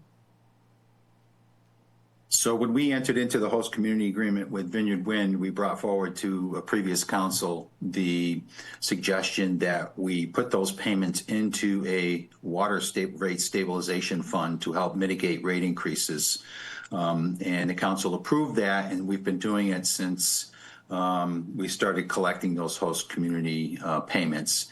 The rate projection model that we're using will eventually wind that down because that is an infinite amount of money. We're not going to receive that indefinitely, so it is built into the rate model that we will wean ourselves off of that, but for now, it does help with rate mitigation for the users in the system. No, I think that's good because the water rates, I mean, I pay it in this, they're enormous, absolutely enormous. So that's good. But then it's going to be winding down. Yeah, it's a tricky one. It's a tricky one. We have to have all of the treatment, but it's a lot of money. Councilor Burdick. I just have a question that's, I guess, maybe I should know this information, but I don't, so I'm going to ask. In Katuitt, our water commissioners in the fire district have introduced a graduated rate that is attached to use. And I guess it's sort of a prohibitive rate insofar as it starts low, and the more you use, the higher it gets. Because, you know, we have, in Katuitt at least, we've prohibited new irrigation systems, and people are compelled to put in fertigation wells in order to, you know, if you're using municipal water to water your garden with or your lawn, it's not ideal. So, but that system has, you know, it is kind of punitive, but at the same time, it has brought in a lot of extra revenue, and it's also helped to kind of tip the scales away from using municipal water for, you know, lawn irrigation and other things. Is there a graduated rate in Hyannis at the moment, and you've already implemented that? Yes, there is, and Hans Kaiser is the supervisor for the Water Supply Division, and he can provide additional details.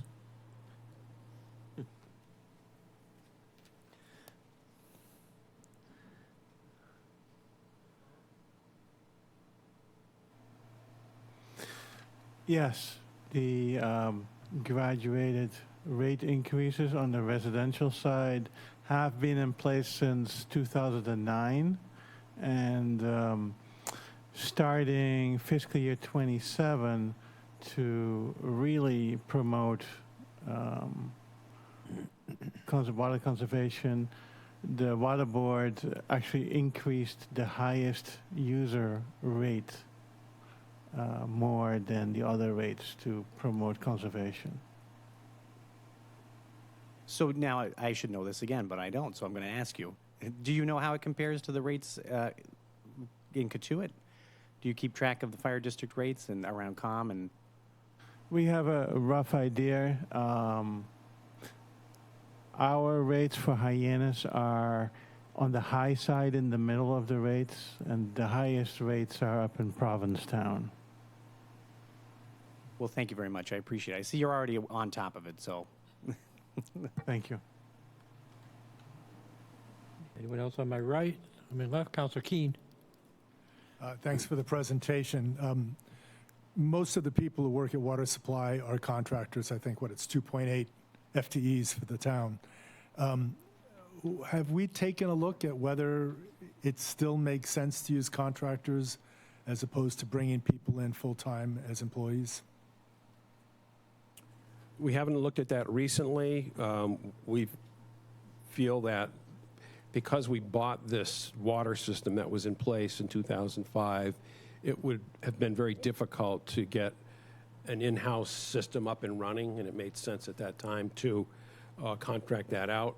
And since then, we feel like that's gone very well. We get a high level of service. We think it's reasonably priced, but we have not gone through an exercise of actually comparing, generating an in-house crew to take this over, at least not in the recent past. Okay. Might be something maybe for CFAC to take a look at it just internally. Thank you. Sure. Thank you. My only thought is it's very difficult hiring staff at this point to have additional staff. But thank you. Any further discussion? Councilor Sheingold. You have your mic on? I have a general question. I think it's been raised in a prior meeting about whether in the near term and long-term basis that the Hyannis district would have adequate water supply. So I'd just like to hear your answer to that. Sure.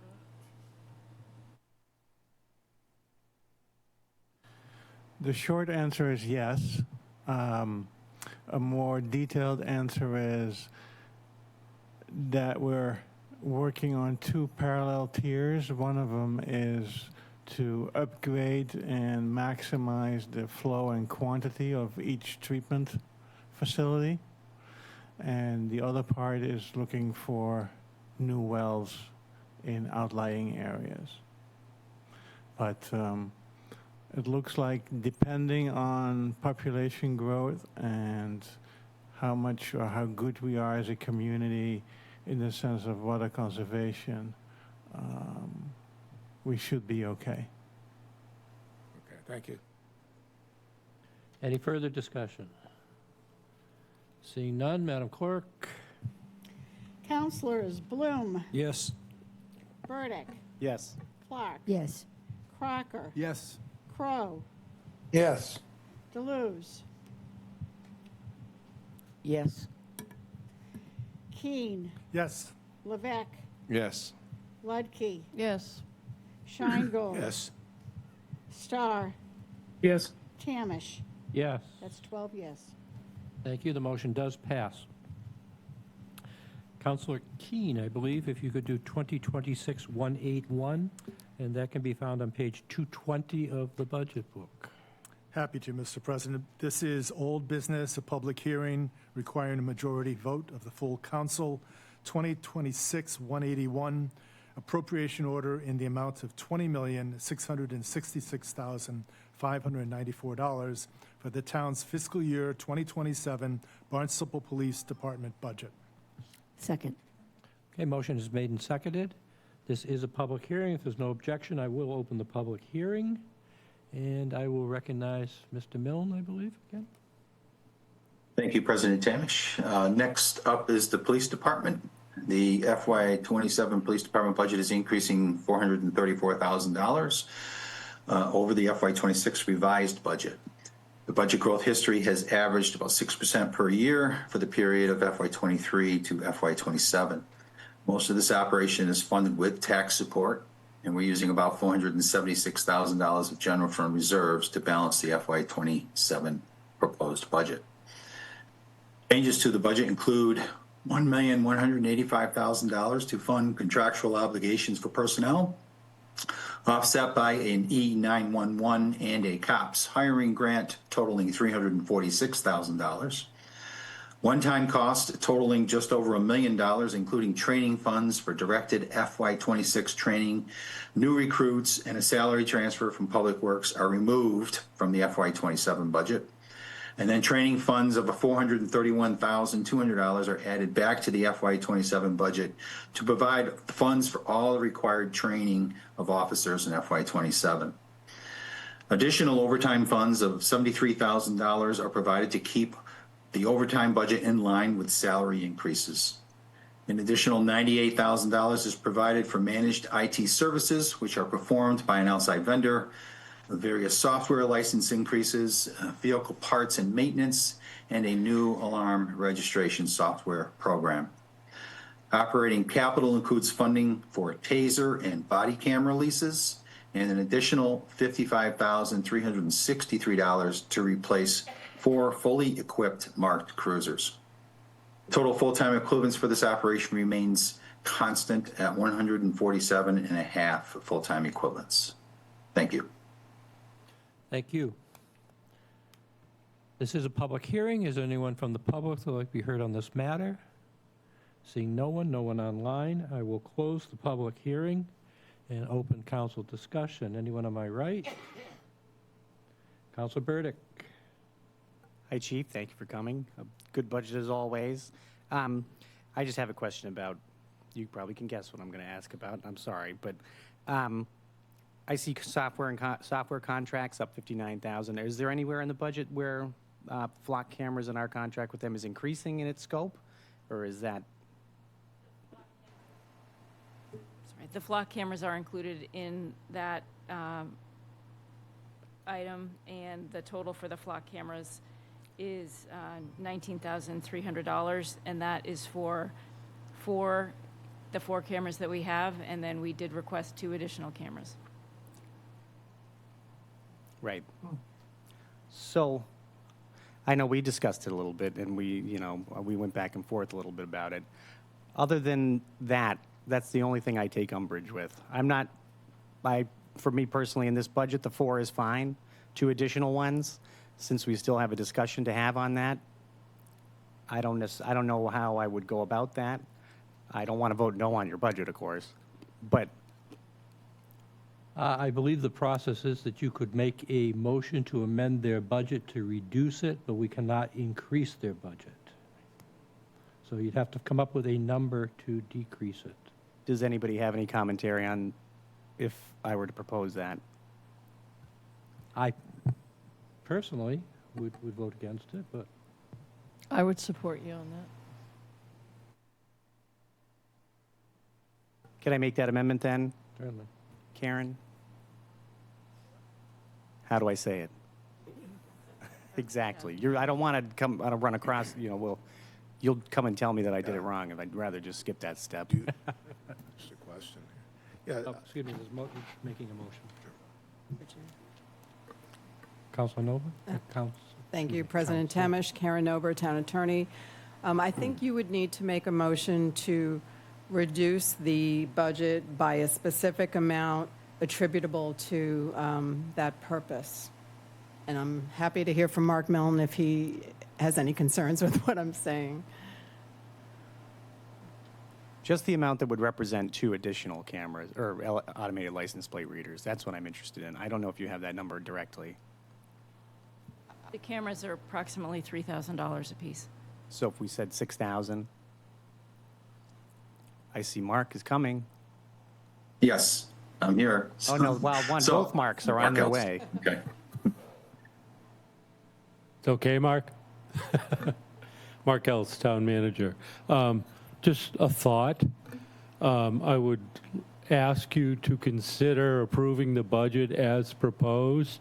And as Town Manager, we won't proceed with the purchase of 2 additional flock cameras until we've completely discussed that item. And then we will come forward, and once we're in agreement on how to proceed, we will or will not proceed. But we would not spend those funds for an additional 2 until further discussion and agreement occurs. Thank you.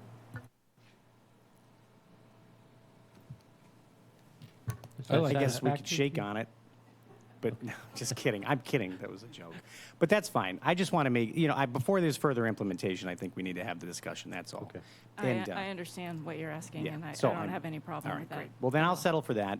I'm not, I don't want to be obnoxious about it, so Fair enough, thank you. maybe too late. Council Ledke? Yeah, I have kind of a follow-on to that. Your tasers and your body cams, are those from Axon? Yes. Don't they also make plate readers? I Is there a believe it- reason you went with Flock?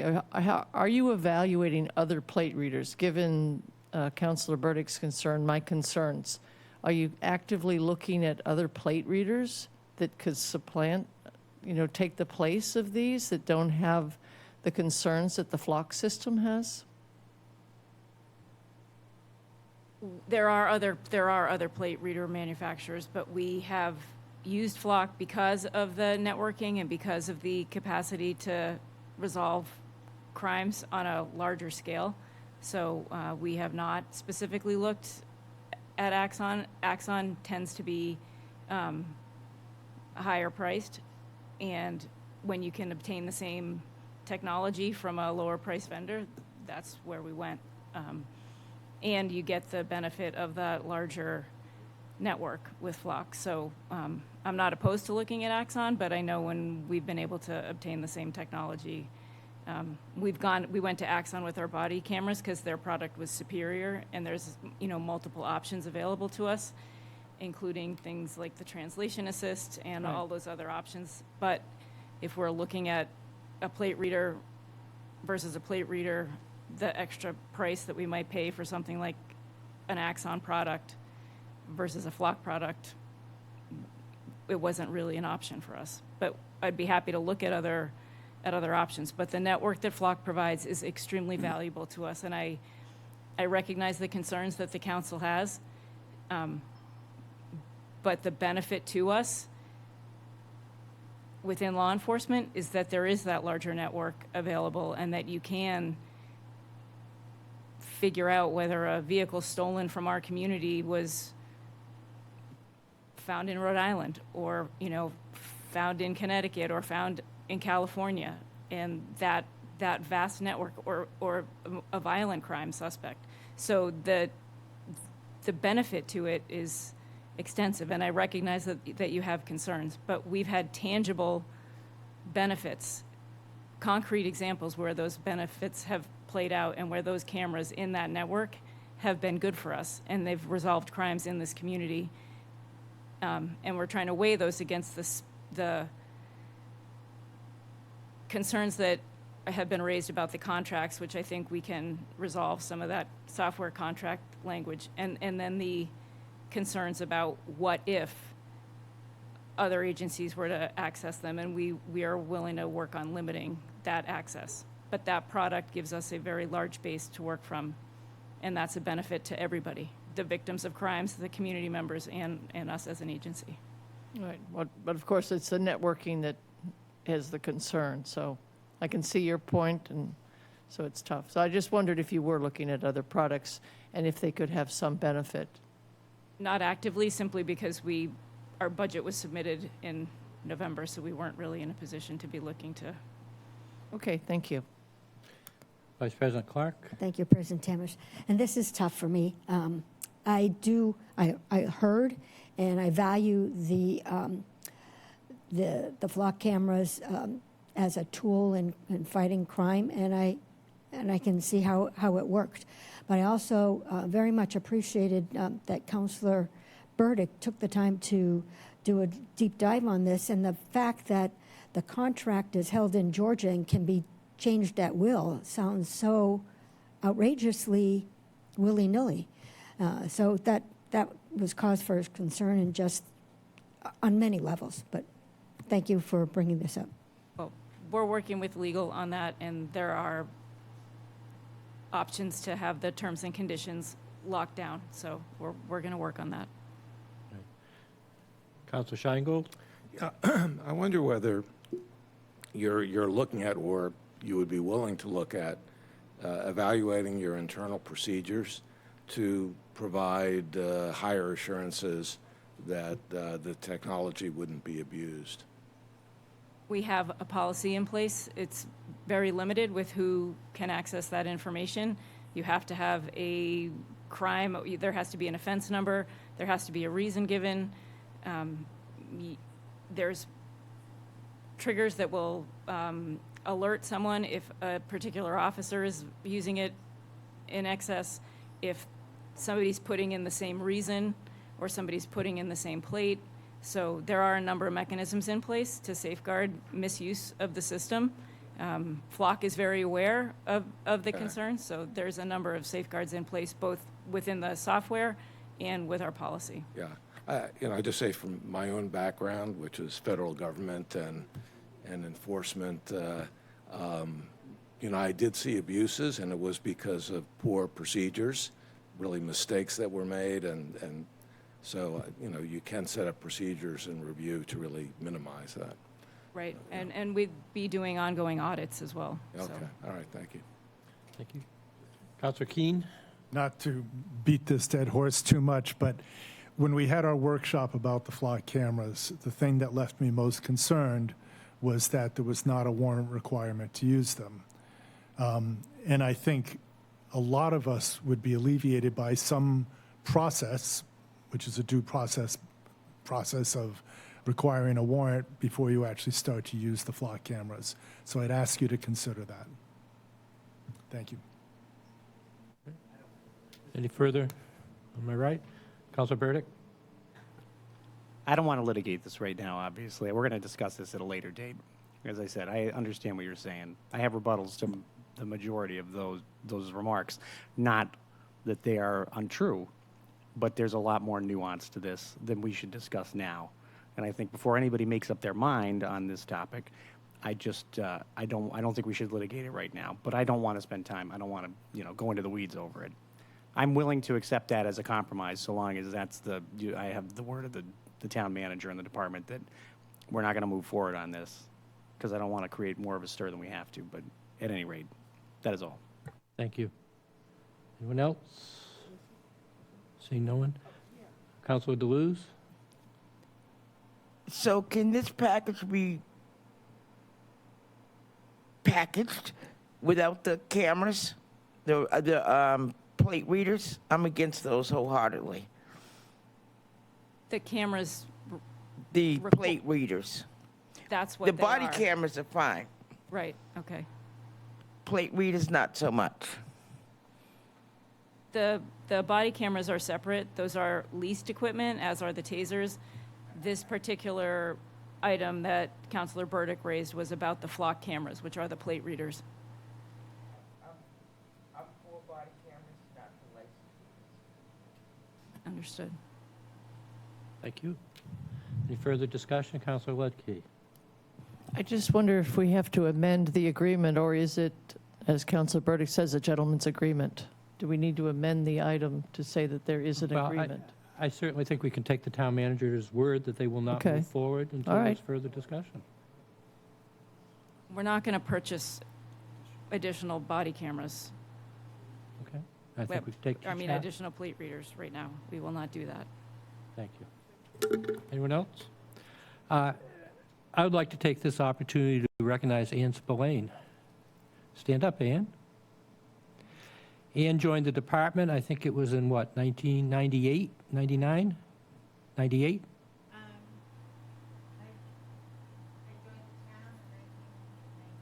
Turn on the mic, Ann. So I joined the town in 1998 and went to the police department in 1999. And Ann has been responsible for the budget since then, and also whenever we have a major incident such as a snowstorm, hurricane, or whatever, and FEMA reimbursements are sought, Ann has taken care of that town-wide. And this is Ann's last budget hearing, unless she comes back for a swan song here. But I just wanted to thank her and congratulate her on her retirement. Thank you. Thank you very much. It's been an honor to serve the town of Barnstable for 28 years. And it's been a true joy to live in the town of Barnstable for 30 years. And it's been a pleasure to to have my kids graduate from Barnstable High School. They're proud graduates of that. Still get together with friends from Barnstable High School, and they're one of them's in their 30s, believe it or not. But thank you very much for all your support over the years. Thank you. Okay. Oh, Councilor Deleuze. I feel much better with having that amended rather than wait. Okay. Well, are you going to propose an amendment then? Certainly. Okay, go ahead. I mean, what do you? I make a proposal to amend that only body cameras are used and no license plate readers are in that package. Okay. As a point of information, do we need a specific number? Because that's what we're doing. We're passing budgets. Hang on. I think you do, because this is a budget item. I also wanted to mention that I have been talking with Councilor Burdick about bringing a vote back to the council on the flock cameras, so that you could have a further discussion just about that item and make some decisions with respect to that. So, you can certainly make a motion if you want to do that, and we could try to figure it out. But you may want to wait and then have the council deal with that issue as an issue, because we have talked about coming back to the council with a specific item. So up to you. Okay, so now I don't know what to do. Just a package without the license plate readers, it's fine by me. If we can come back to do the license plate reader, that's fine by me too. I don't know how to say that. So the thing is, we got 4 of them already up, and that's the thing that I originally started, that started the conversation. And I was mad that not mad, I was concerned that there would be an additional amount of money for more of them. And so they were saying they were going to put 2 more up. Good, honey. So then, but we're going to have a conversation about whether we're going to continue to use them, how we're going to do it. So it might all be a moot point once we get to that. You know what I mean? Well, yeah, no, the budget will go through. It's just that we'll talk about whether we're going to continue to use the license plate readers at all sooner than later. You know what I mean? And I was going to amend it, but then I believe that obviously. Yeah. I know, but for me, if you want my opinion on it, I think we'll take their word for it now, obviously. Honorable people, I know, but then we'll have the discussion, and then we may decide that we don't want to use them at all, and then that will put an end to it. You know what I mean? I just wanted to put that in there for Lisa's edification. And I believe what the town manager was saying is we won't buy those 2 additional cameras until we come back to the council and get clearer direction. I'm sorry, I'm a little skeptical of the town and some of the things that happen. So therefore, I would like it written so that it's written and it doesn't get forgotten or slid in the middle page or something like that. Well, again, this is a budget item, so I think you would have to make a motion with respect to the budget item that's before you. Somebody with more experience, help me out here. I make a motion for it not to go through. Can I make a suggestion? So, Can't hear you, Councilor Shango. Not to go forward with the 2. Councilor Shango, we can't hear you. If the concern is you want to be sure that the town won't go forward with the 2 additional flock cameras that are in the budget, Whoa, let him finish. Please. Yeah, then you could move to amend the budget to reduce it by $6,000 to reflect removing 2 additional flock cameras. I think that would do it. Well, I was unaware that there were 2 cameras to begin with. There are 4 cameras. Well, there's money to purchase 2 additional. That's the money that we're talking about. That's what's in the budget. I'm just going to say no. Okay. Okay. Okay. All right. Okay. Okay, any further discussion? Seeing none, Madam Clerk. Counselors, Burdick, Yes. Clark, Yes. Crocker, Yes. Crow, Yes. Deleuze, No. Keene, Yes.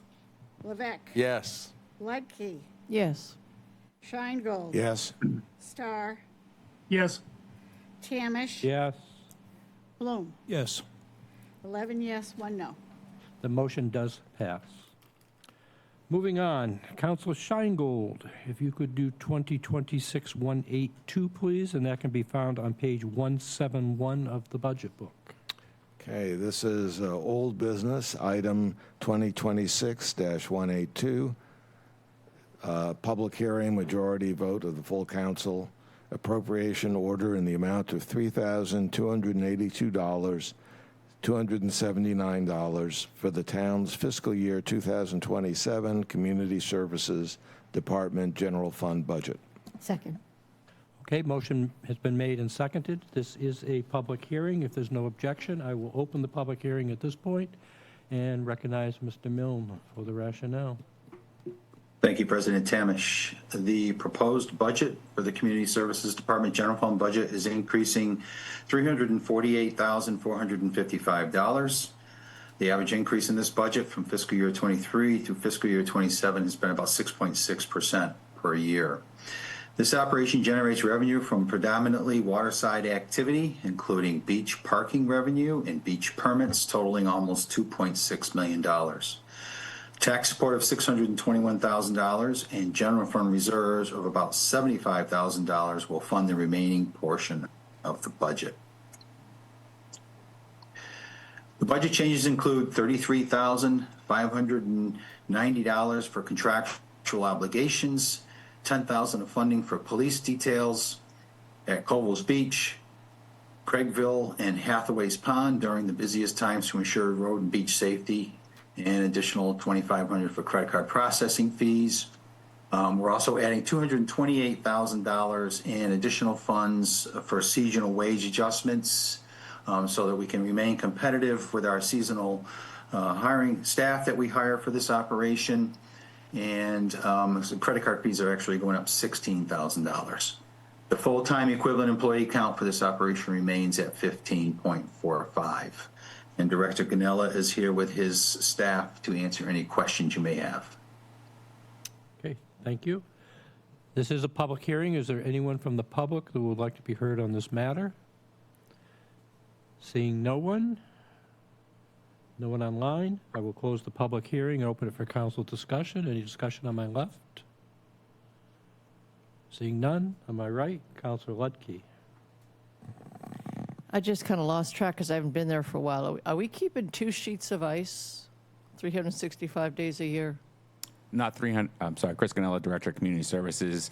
We alternate ice sheets with the DPW when they want to repaint them. So this year we had one of the surfaces at the Butler rink down for about 3 weeks to redo. But yes, they're keeping the ice surfaces year round. And all those, they're in good shape? I mean, everything working? Yes. They're in good shape Okay. right now, thank you. Although I do see the Zamboni driver is always a vacant. I mean, who's driving the Zamboni if we always have a vacancy? Or is that an additional Zamboni driver? It's just one of those perennial vacant slots. Yeah, that operation is actually through the Department of Public Works, but that is, they have a main Zamboni operator facility plant person and 2 FTEs that are Zamboni operator or maintenance custodians, and those are both full currently. So the problem comes in is when we have the season and extended games during the weekends and bringing on seasonal help. But right now they're staffed. Oh, okay. Do you just use overtime then? Is that how you? Again, a function of the Department of Public Works, but yes, overtime. Oh, okay. Yep. Yeah. Okay. Any further discussion? Seeing none, Madam Clerk. Counselors, Clark, Yes. Crocker, Yes. Crow, Yes. Deleuze, Yes. Keene, Yes. Levesque, Yes. Ledke, Yes. Scheingold, Yes. Starr, Yes. Tamish, Yes. Bloom, Yes. Burdick. Yes. And that's 12 yes. The motion does pass. Vice President Clark, you could do 2026-183, and that can be found on page 336 of the budget book. Thank you very much. This is old business requiring a public hearing and a majority of the full council. Item number 2026-183, appropriation order in the amount of $4,186,621 for the purpose of funding the town's fiscal year 2027 golf course enterprise fund budget. Second. Okay, motion has been made and seconded. This is a public hearing. I will open the public hearing if there's no objection, and I recognize Mr. Milne for the rationale. Thank you, President Tamish. The proposed budget for the direct operating expenses of the Golf Enterprise Fund are increasing $283,000 to $4,186,000. The budget has averaged about a 4.5% increase per year from FY23 to FY27. Funding for this operation is provided from the revenue generated at the two facilities, which is predominantly derived from greens fees and memberships. No general fund financial support is provided to this operation, as it is self-supporting with the revenue that it currently generates. A new loan was issued in FY26 for the rebuilding of the Hyannis Clubhouse, which accounts for most of the increase in the FY27 budget, along with an increase in funding for fertilizer.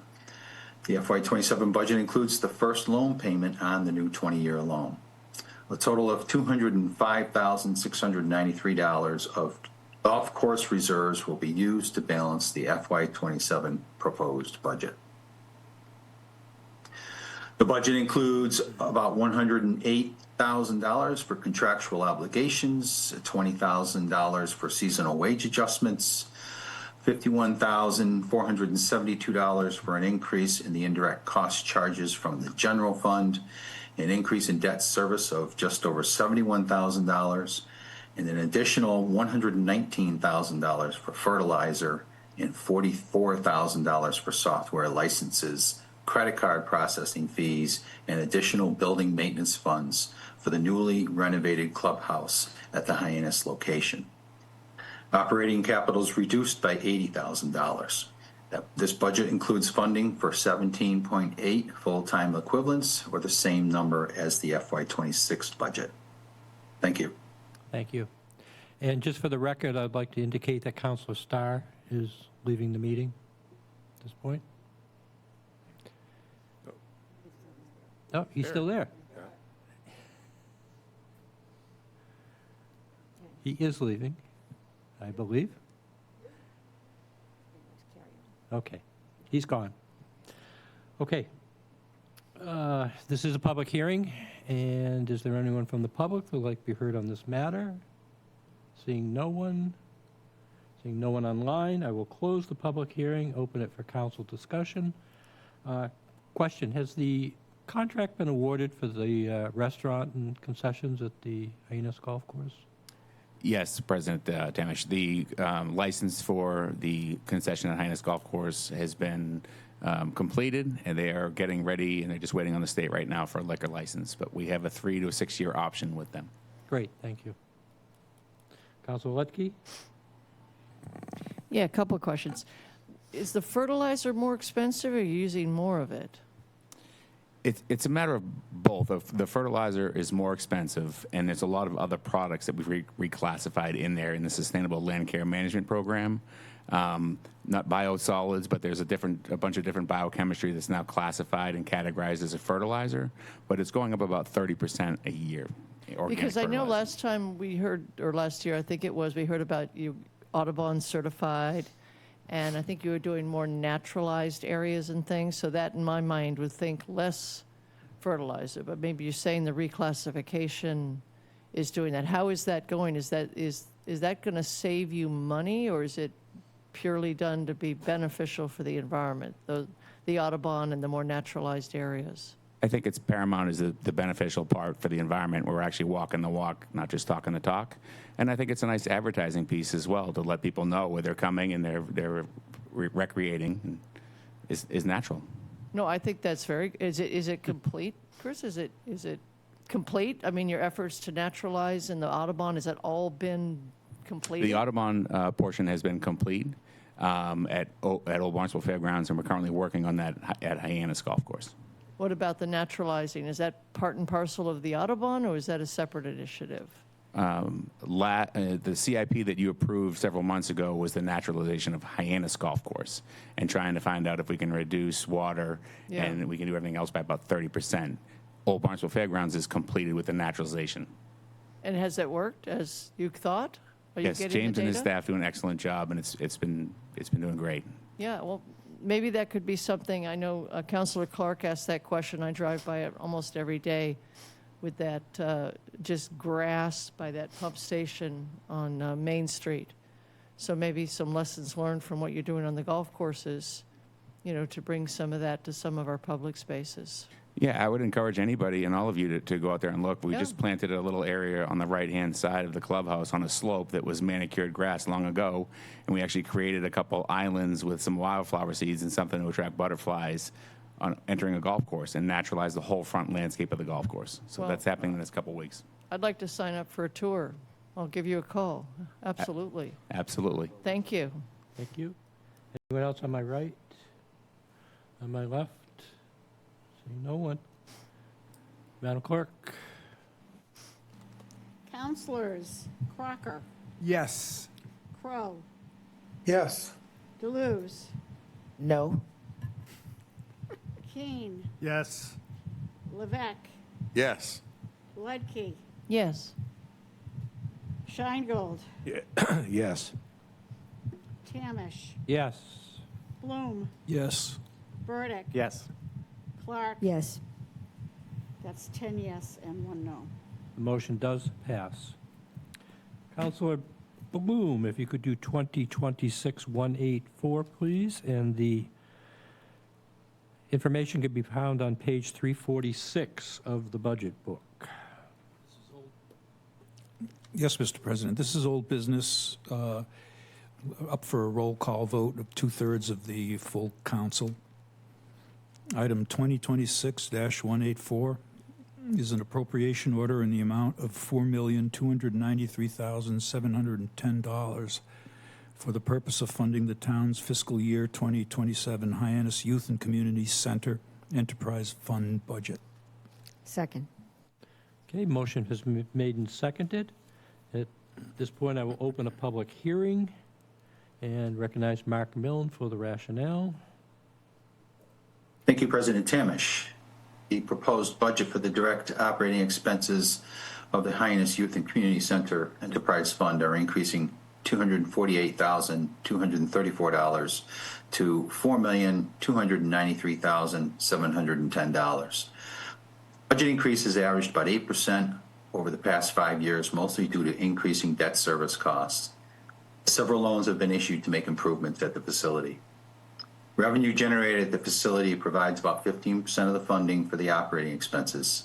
Subsidies from the general fund and the capital trust fund provide for about 3/4 of the direct operating costs.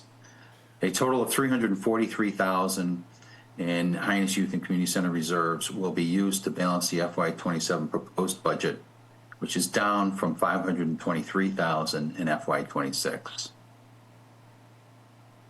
The proposed budget includes $108,000 for contractual obligations and an additional $30,000 for an increase for seasonal wage adjustments.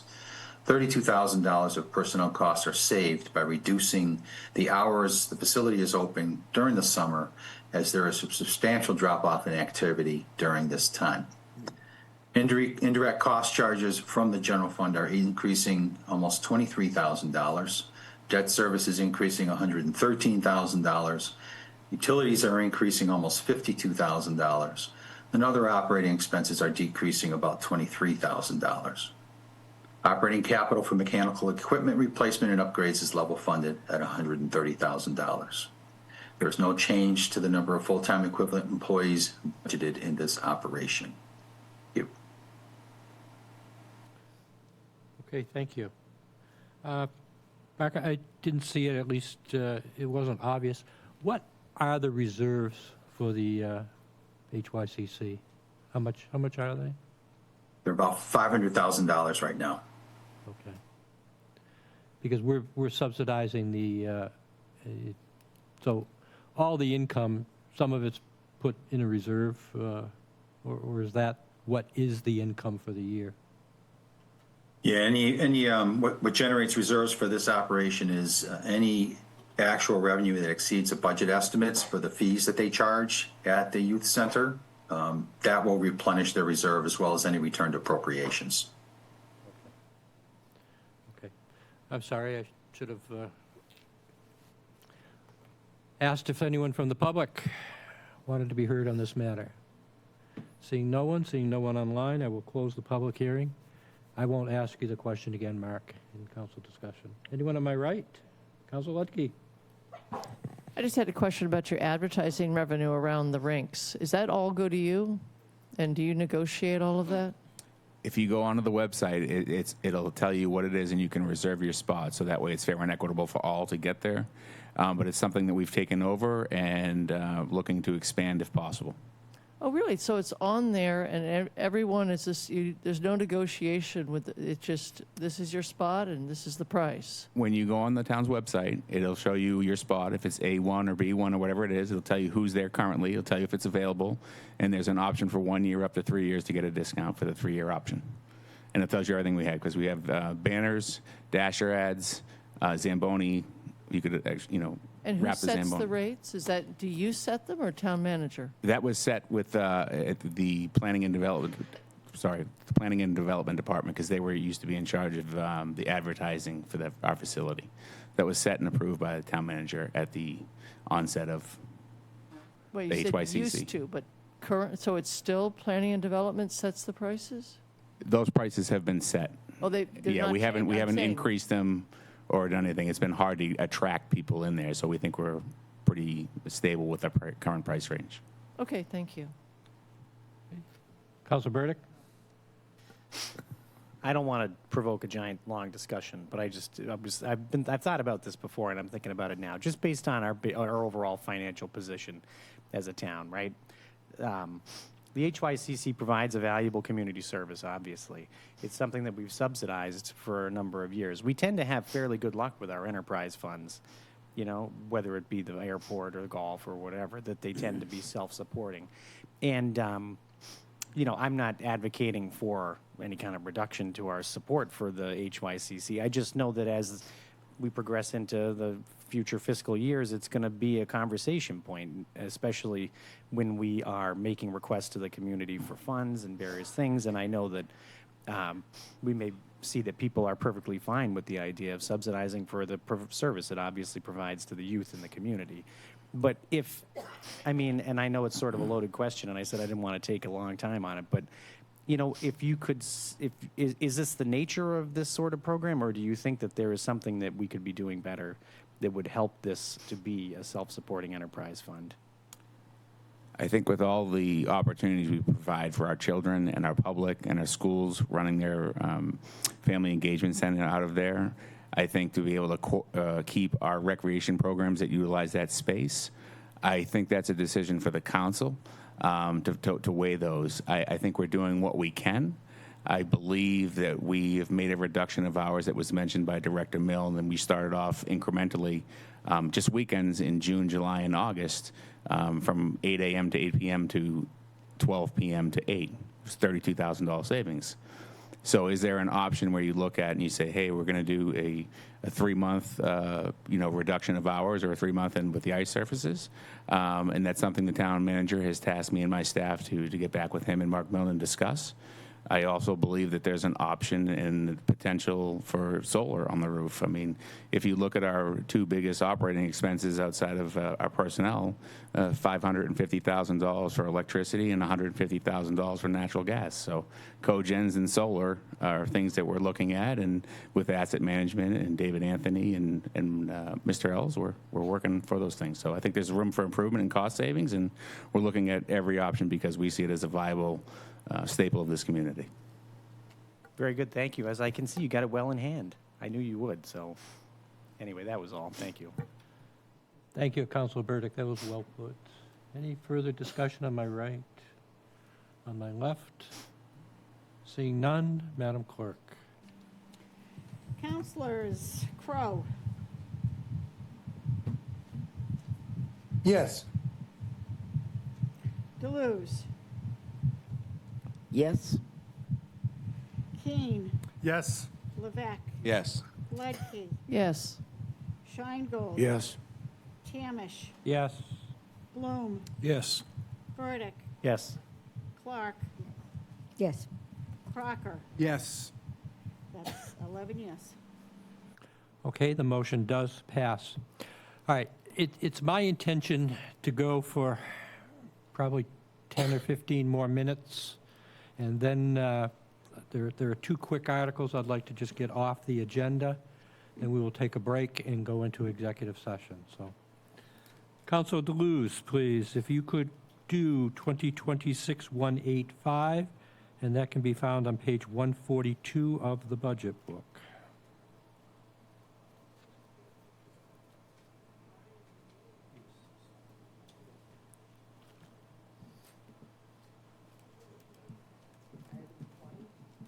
Is your mic on? Is your mic on?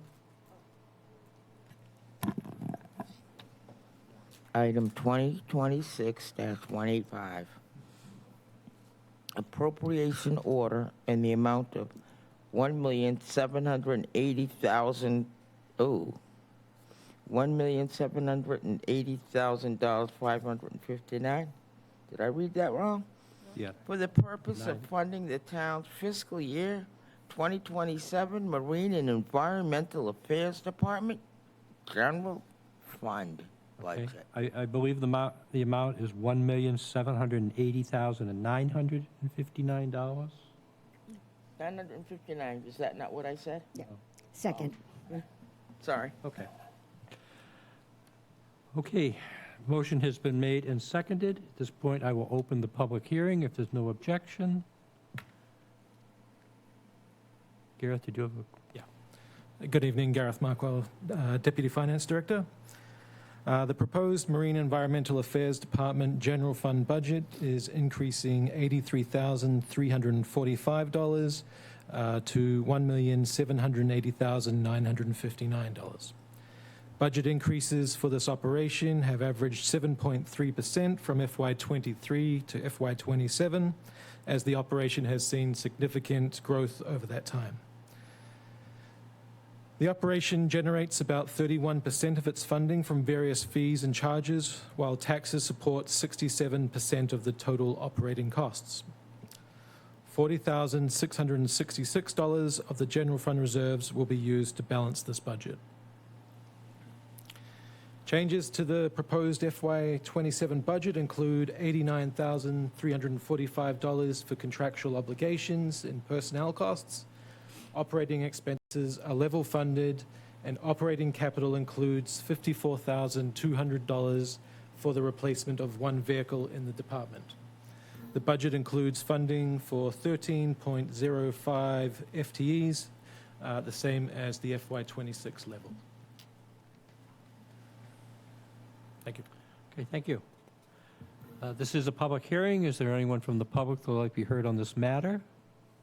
Seeing no one online, I will close the public hearing and open it for council discussion. Anyone on my left? Seeing no one on my right? Seeing no one?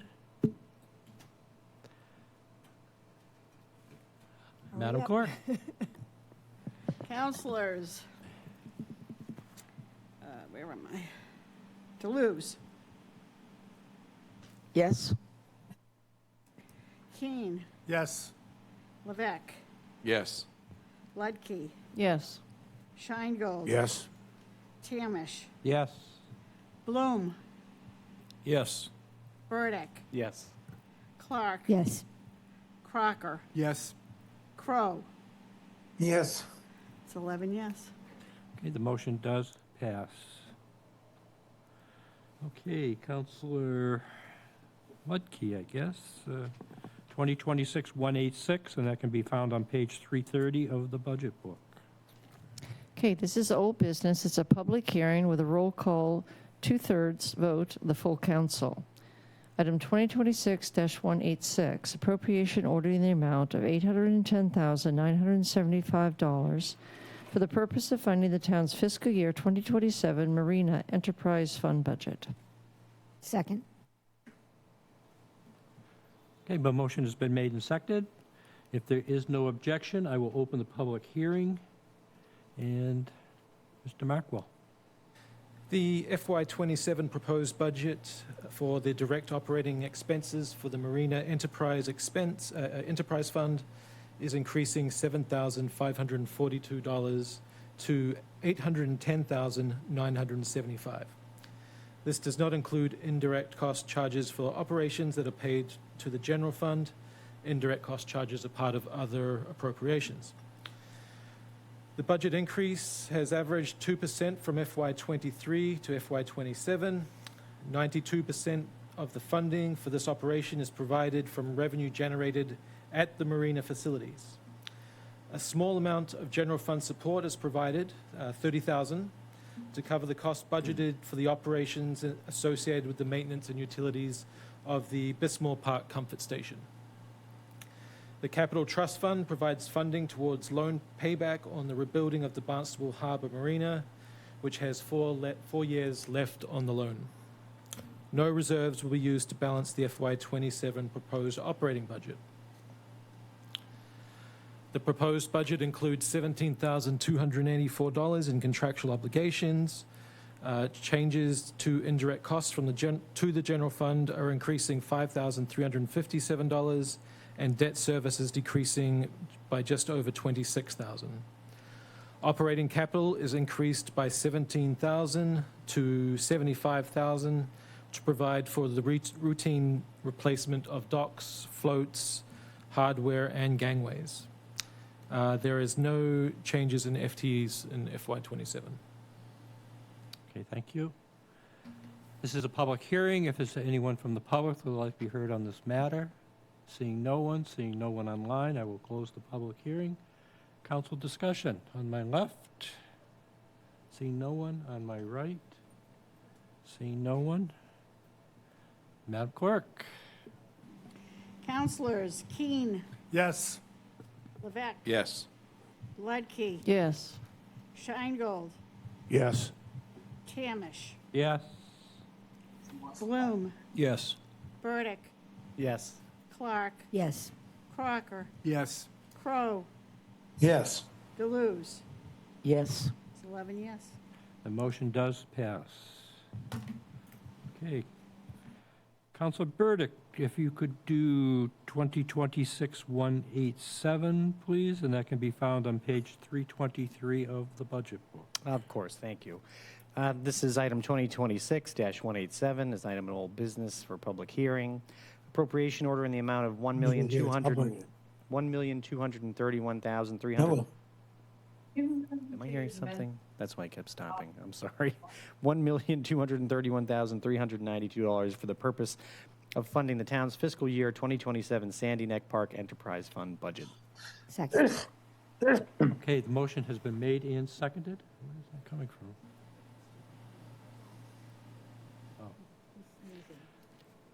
Oh. Okay. Councilor Crowe, could you mute your microphone, please? Thank you.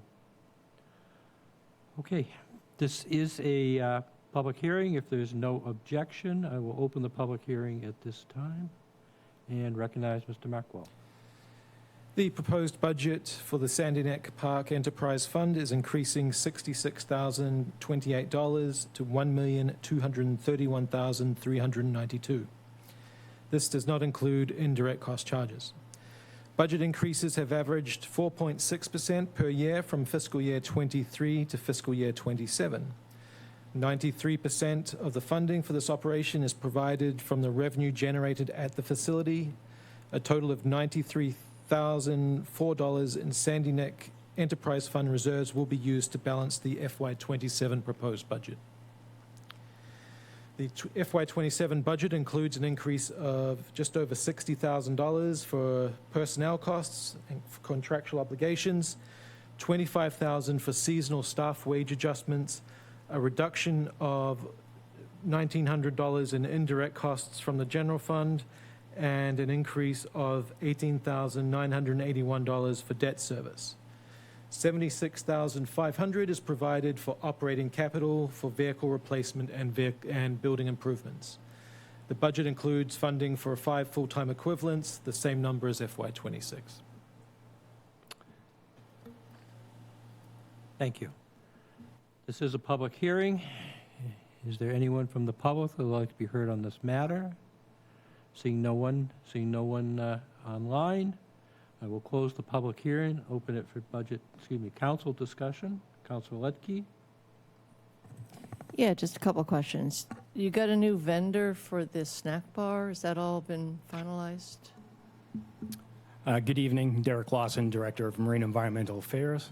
And yes, we do have a new vendor, but I would like at this time to ask Director Coleman to come up and answer any questions that you have regarding the Sandy Neck Beach Park.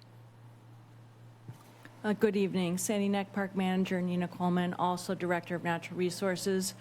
We did put out an RFP this winter. We were able to retain Curb Cafe, which is doing great. They have a coffee mobile trailer, as well as providing food at the park. Is it all mobile, or are they in a fixed area? You're saying they're doing both?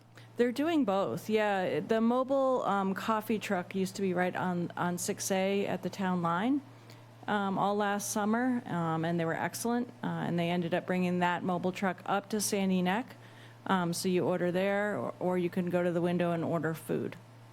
That's great. That's like the best of all. That's congratulations. That's nice. The other question, because I'm looking at enterprise fund, and I understand you don't have lifeguards this year. Last I knew, speaking to Director Gleason, they did not have enough lifeguards for Sandy Neck, but I continue to ask. But I just wonder how that works. If you guys are an enterprise fund, and the lifeguards are funded out of what, HYCC? They're an enterprise fund. Do you reimburse? I mean, so you can't say I'm going to pay. I mean, it just struck me as I was looking at this. I mean, if you're going to, what are you going to do with your lifeguard budget? I mean, do you have a lifeguard budget? I do have a lifeguard budget. We do reimburse the rec department. That is correct. It takes quite a bit of infrastructure to run a lifeguard program. So we partner with the rec department, and their lifeguards cycle through. Our head guard stays the same, but the lifeguards cycle through, and we cover the salary. We have supplemented our water safety with a jet ski.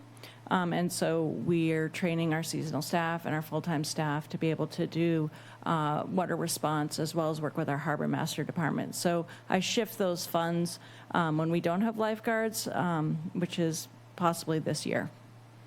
Okay, that was my question. So you're shifting them to the jet ski and the people doing that. Okay, thank you. You're welcome. Councilor Keene. Quick question on the budget. FTEs remains constant at 5, but I think personnel costs go up 12%, which is higher than what we've normally seen. What happened here? The FTEs, the 5 FTEs, include contractual obligations and negotiated amounts. But what we are seeing is a seasonal wage adjustment. So the seasonal wage increase, which isn't reflected in the FTEs. Got it. Okay, thank you. Any further discussion? Seeing none, Madam Clerk. Councilors Levesque. Yes. Ledke. Yes. Scheingold. Yeah. Yes. Tamish. Yes. Bloom. Yes. Burdick. Yes. Clark. Yes. Crocker. Yes. Crow. Yes. Deleuze. Yes. King. Yes. 11 yes. Okay, the motion does pass. Okay, at this point, I would like to have a motion, please, to, let's see how I'm going to word this, to open and continue agenda items 188, 189. I'm sorry, do you? Okay. Do you know what she said? 2026. Oh, 2026. maybe. Okay, I'm sorry. Item numbers 2026 188, 2026 189, 2026 190, 2026 191, 2026 192, 2026 193, 2026 194, 2026 195, 2026 196, 2026 197, and 2026 201 to individual public hearings on June 25th, 2026. So moved. So Second. moved. Do I have a second? Second. Moved and seconded? Correct. Yes. Okay. So the motion has been made to open and second the item number, agenda items that I enumerated. I don't think there's any discussion on that. Is there a vote, ma'am? Counselors, Ludke, Yes. Scheingold, Yes. Tamish, Yes. Bloom, Yes. Burdick, Yes. Clark, Yes. Crocker, Yes. Crow, Yes. Deleuze, Yes. Keen, Yes. Levesque. Yes. 11 yes. Okay, now, item number 2026-198, we can just repost that. We don't need to formally continue it, do we? There's no public hearing? Repost it. Okay, so, okay, at this point, let me find my verbiage here.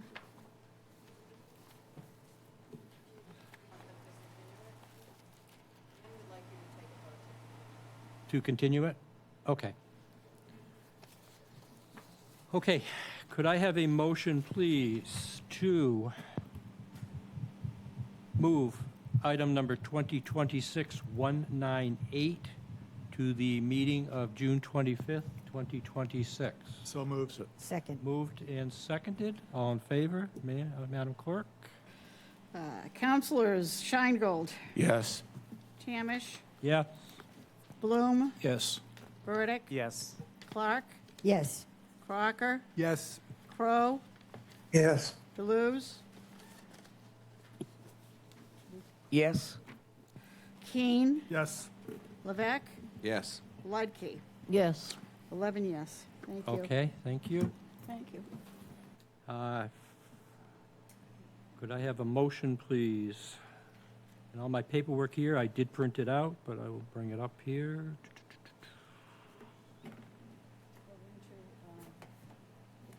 Okay. I move to go into executive session pursuant to General Law, Chapter 30A, Section 21A3, to discuss strategy with respect to potential litigation related to federal grant conditions, since a discussion in open session may have detrimental effect on the litigated position of the town and town council. Second. Council will not return to public session after the executive session. Second. Okay? Motion made and seconded. Madam Clerk? Counselors, Tamish, Yes. Bloom, Yes. Burdick, Yes. Clark, Yes. Crocker, Yes. Crow, Yes. Deleuze. Absolutely. I can't hear you, I'm sorry. Yes. Thank you. Keen, Yes. Levesque, Yes. Ludke, Yes. Scheingold. Yes. 11 yes. Okay, the motion does pass. We will be going into executive session. We will start in 5 minutes.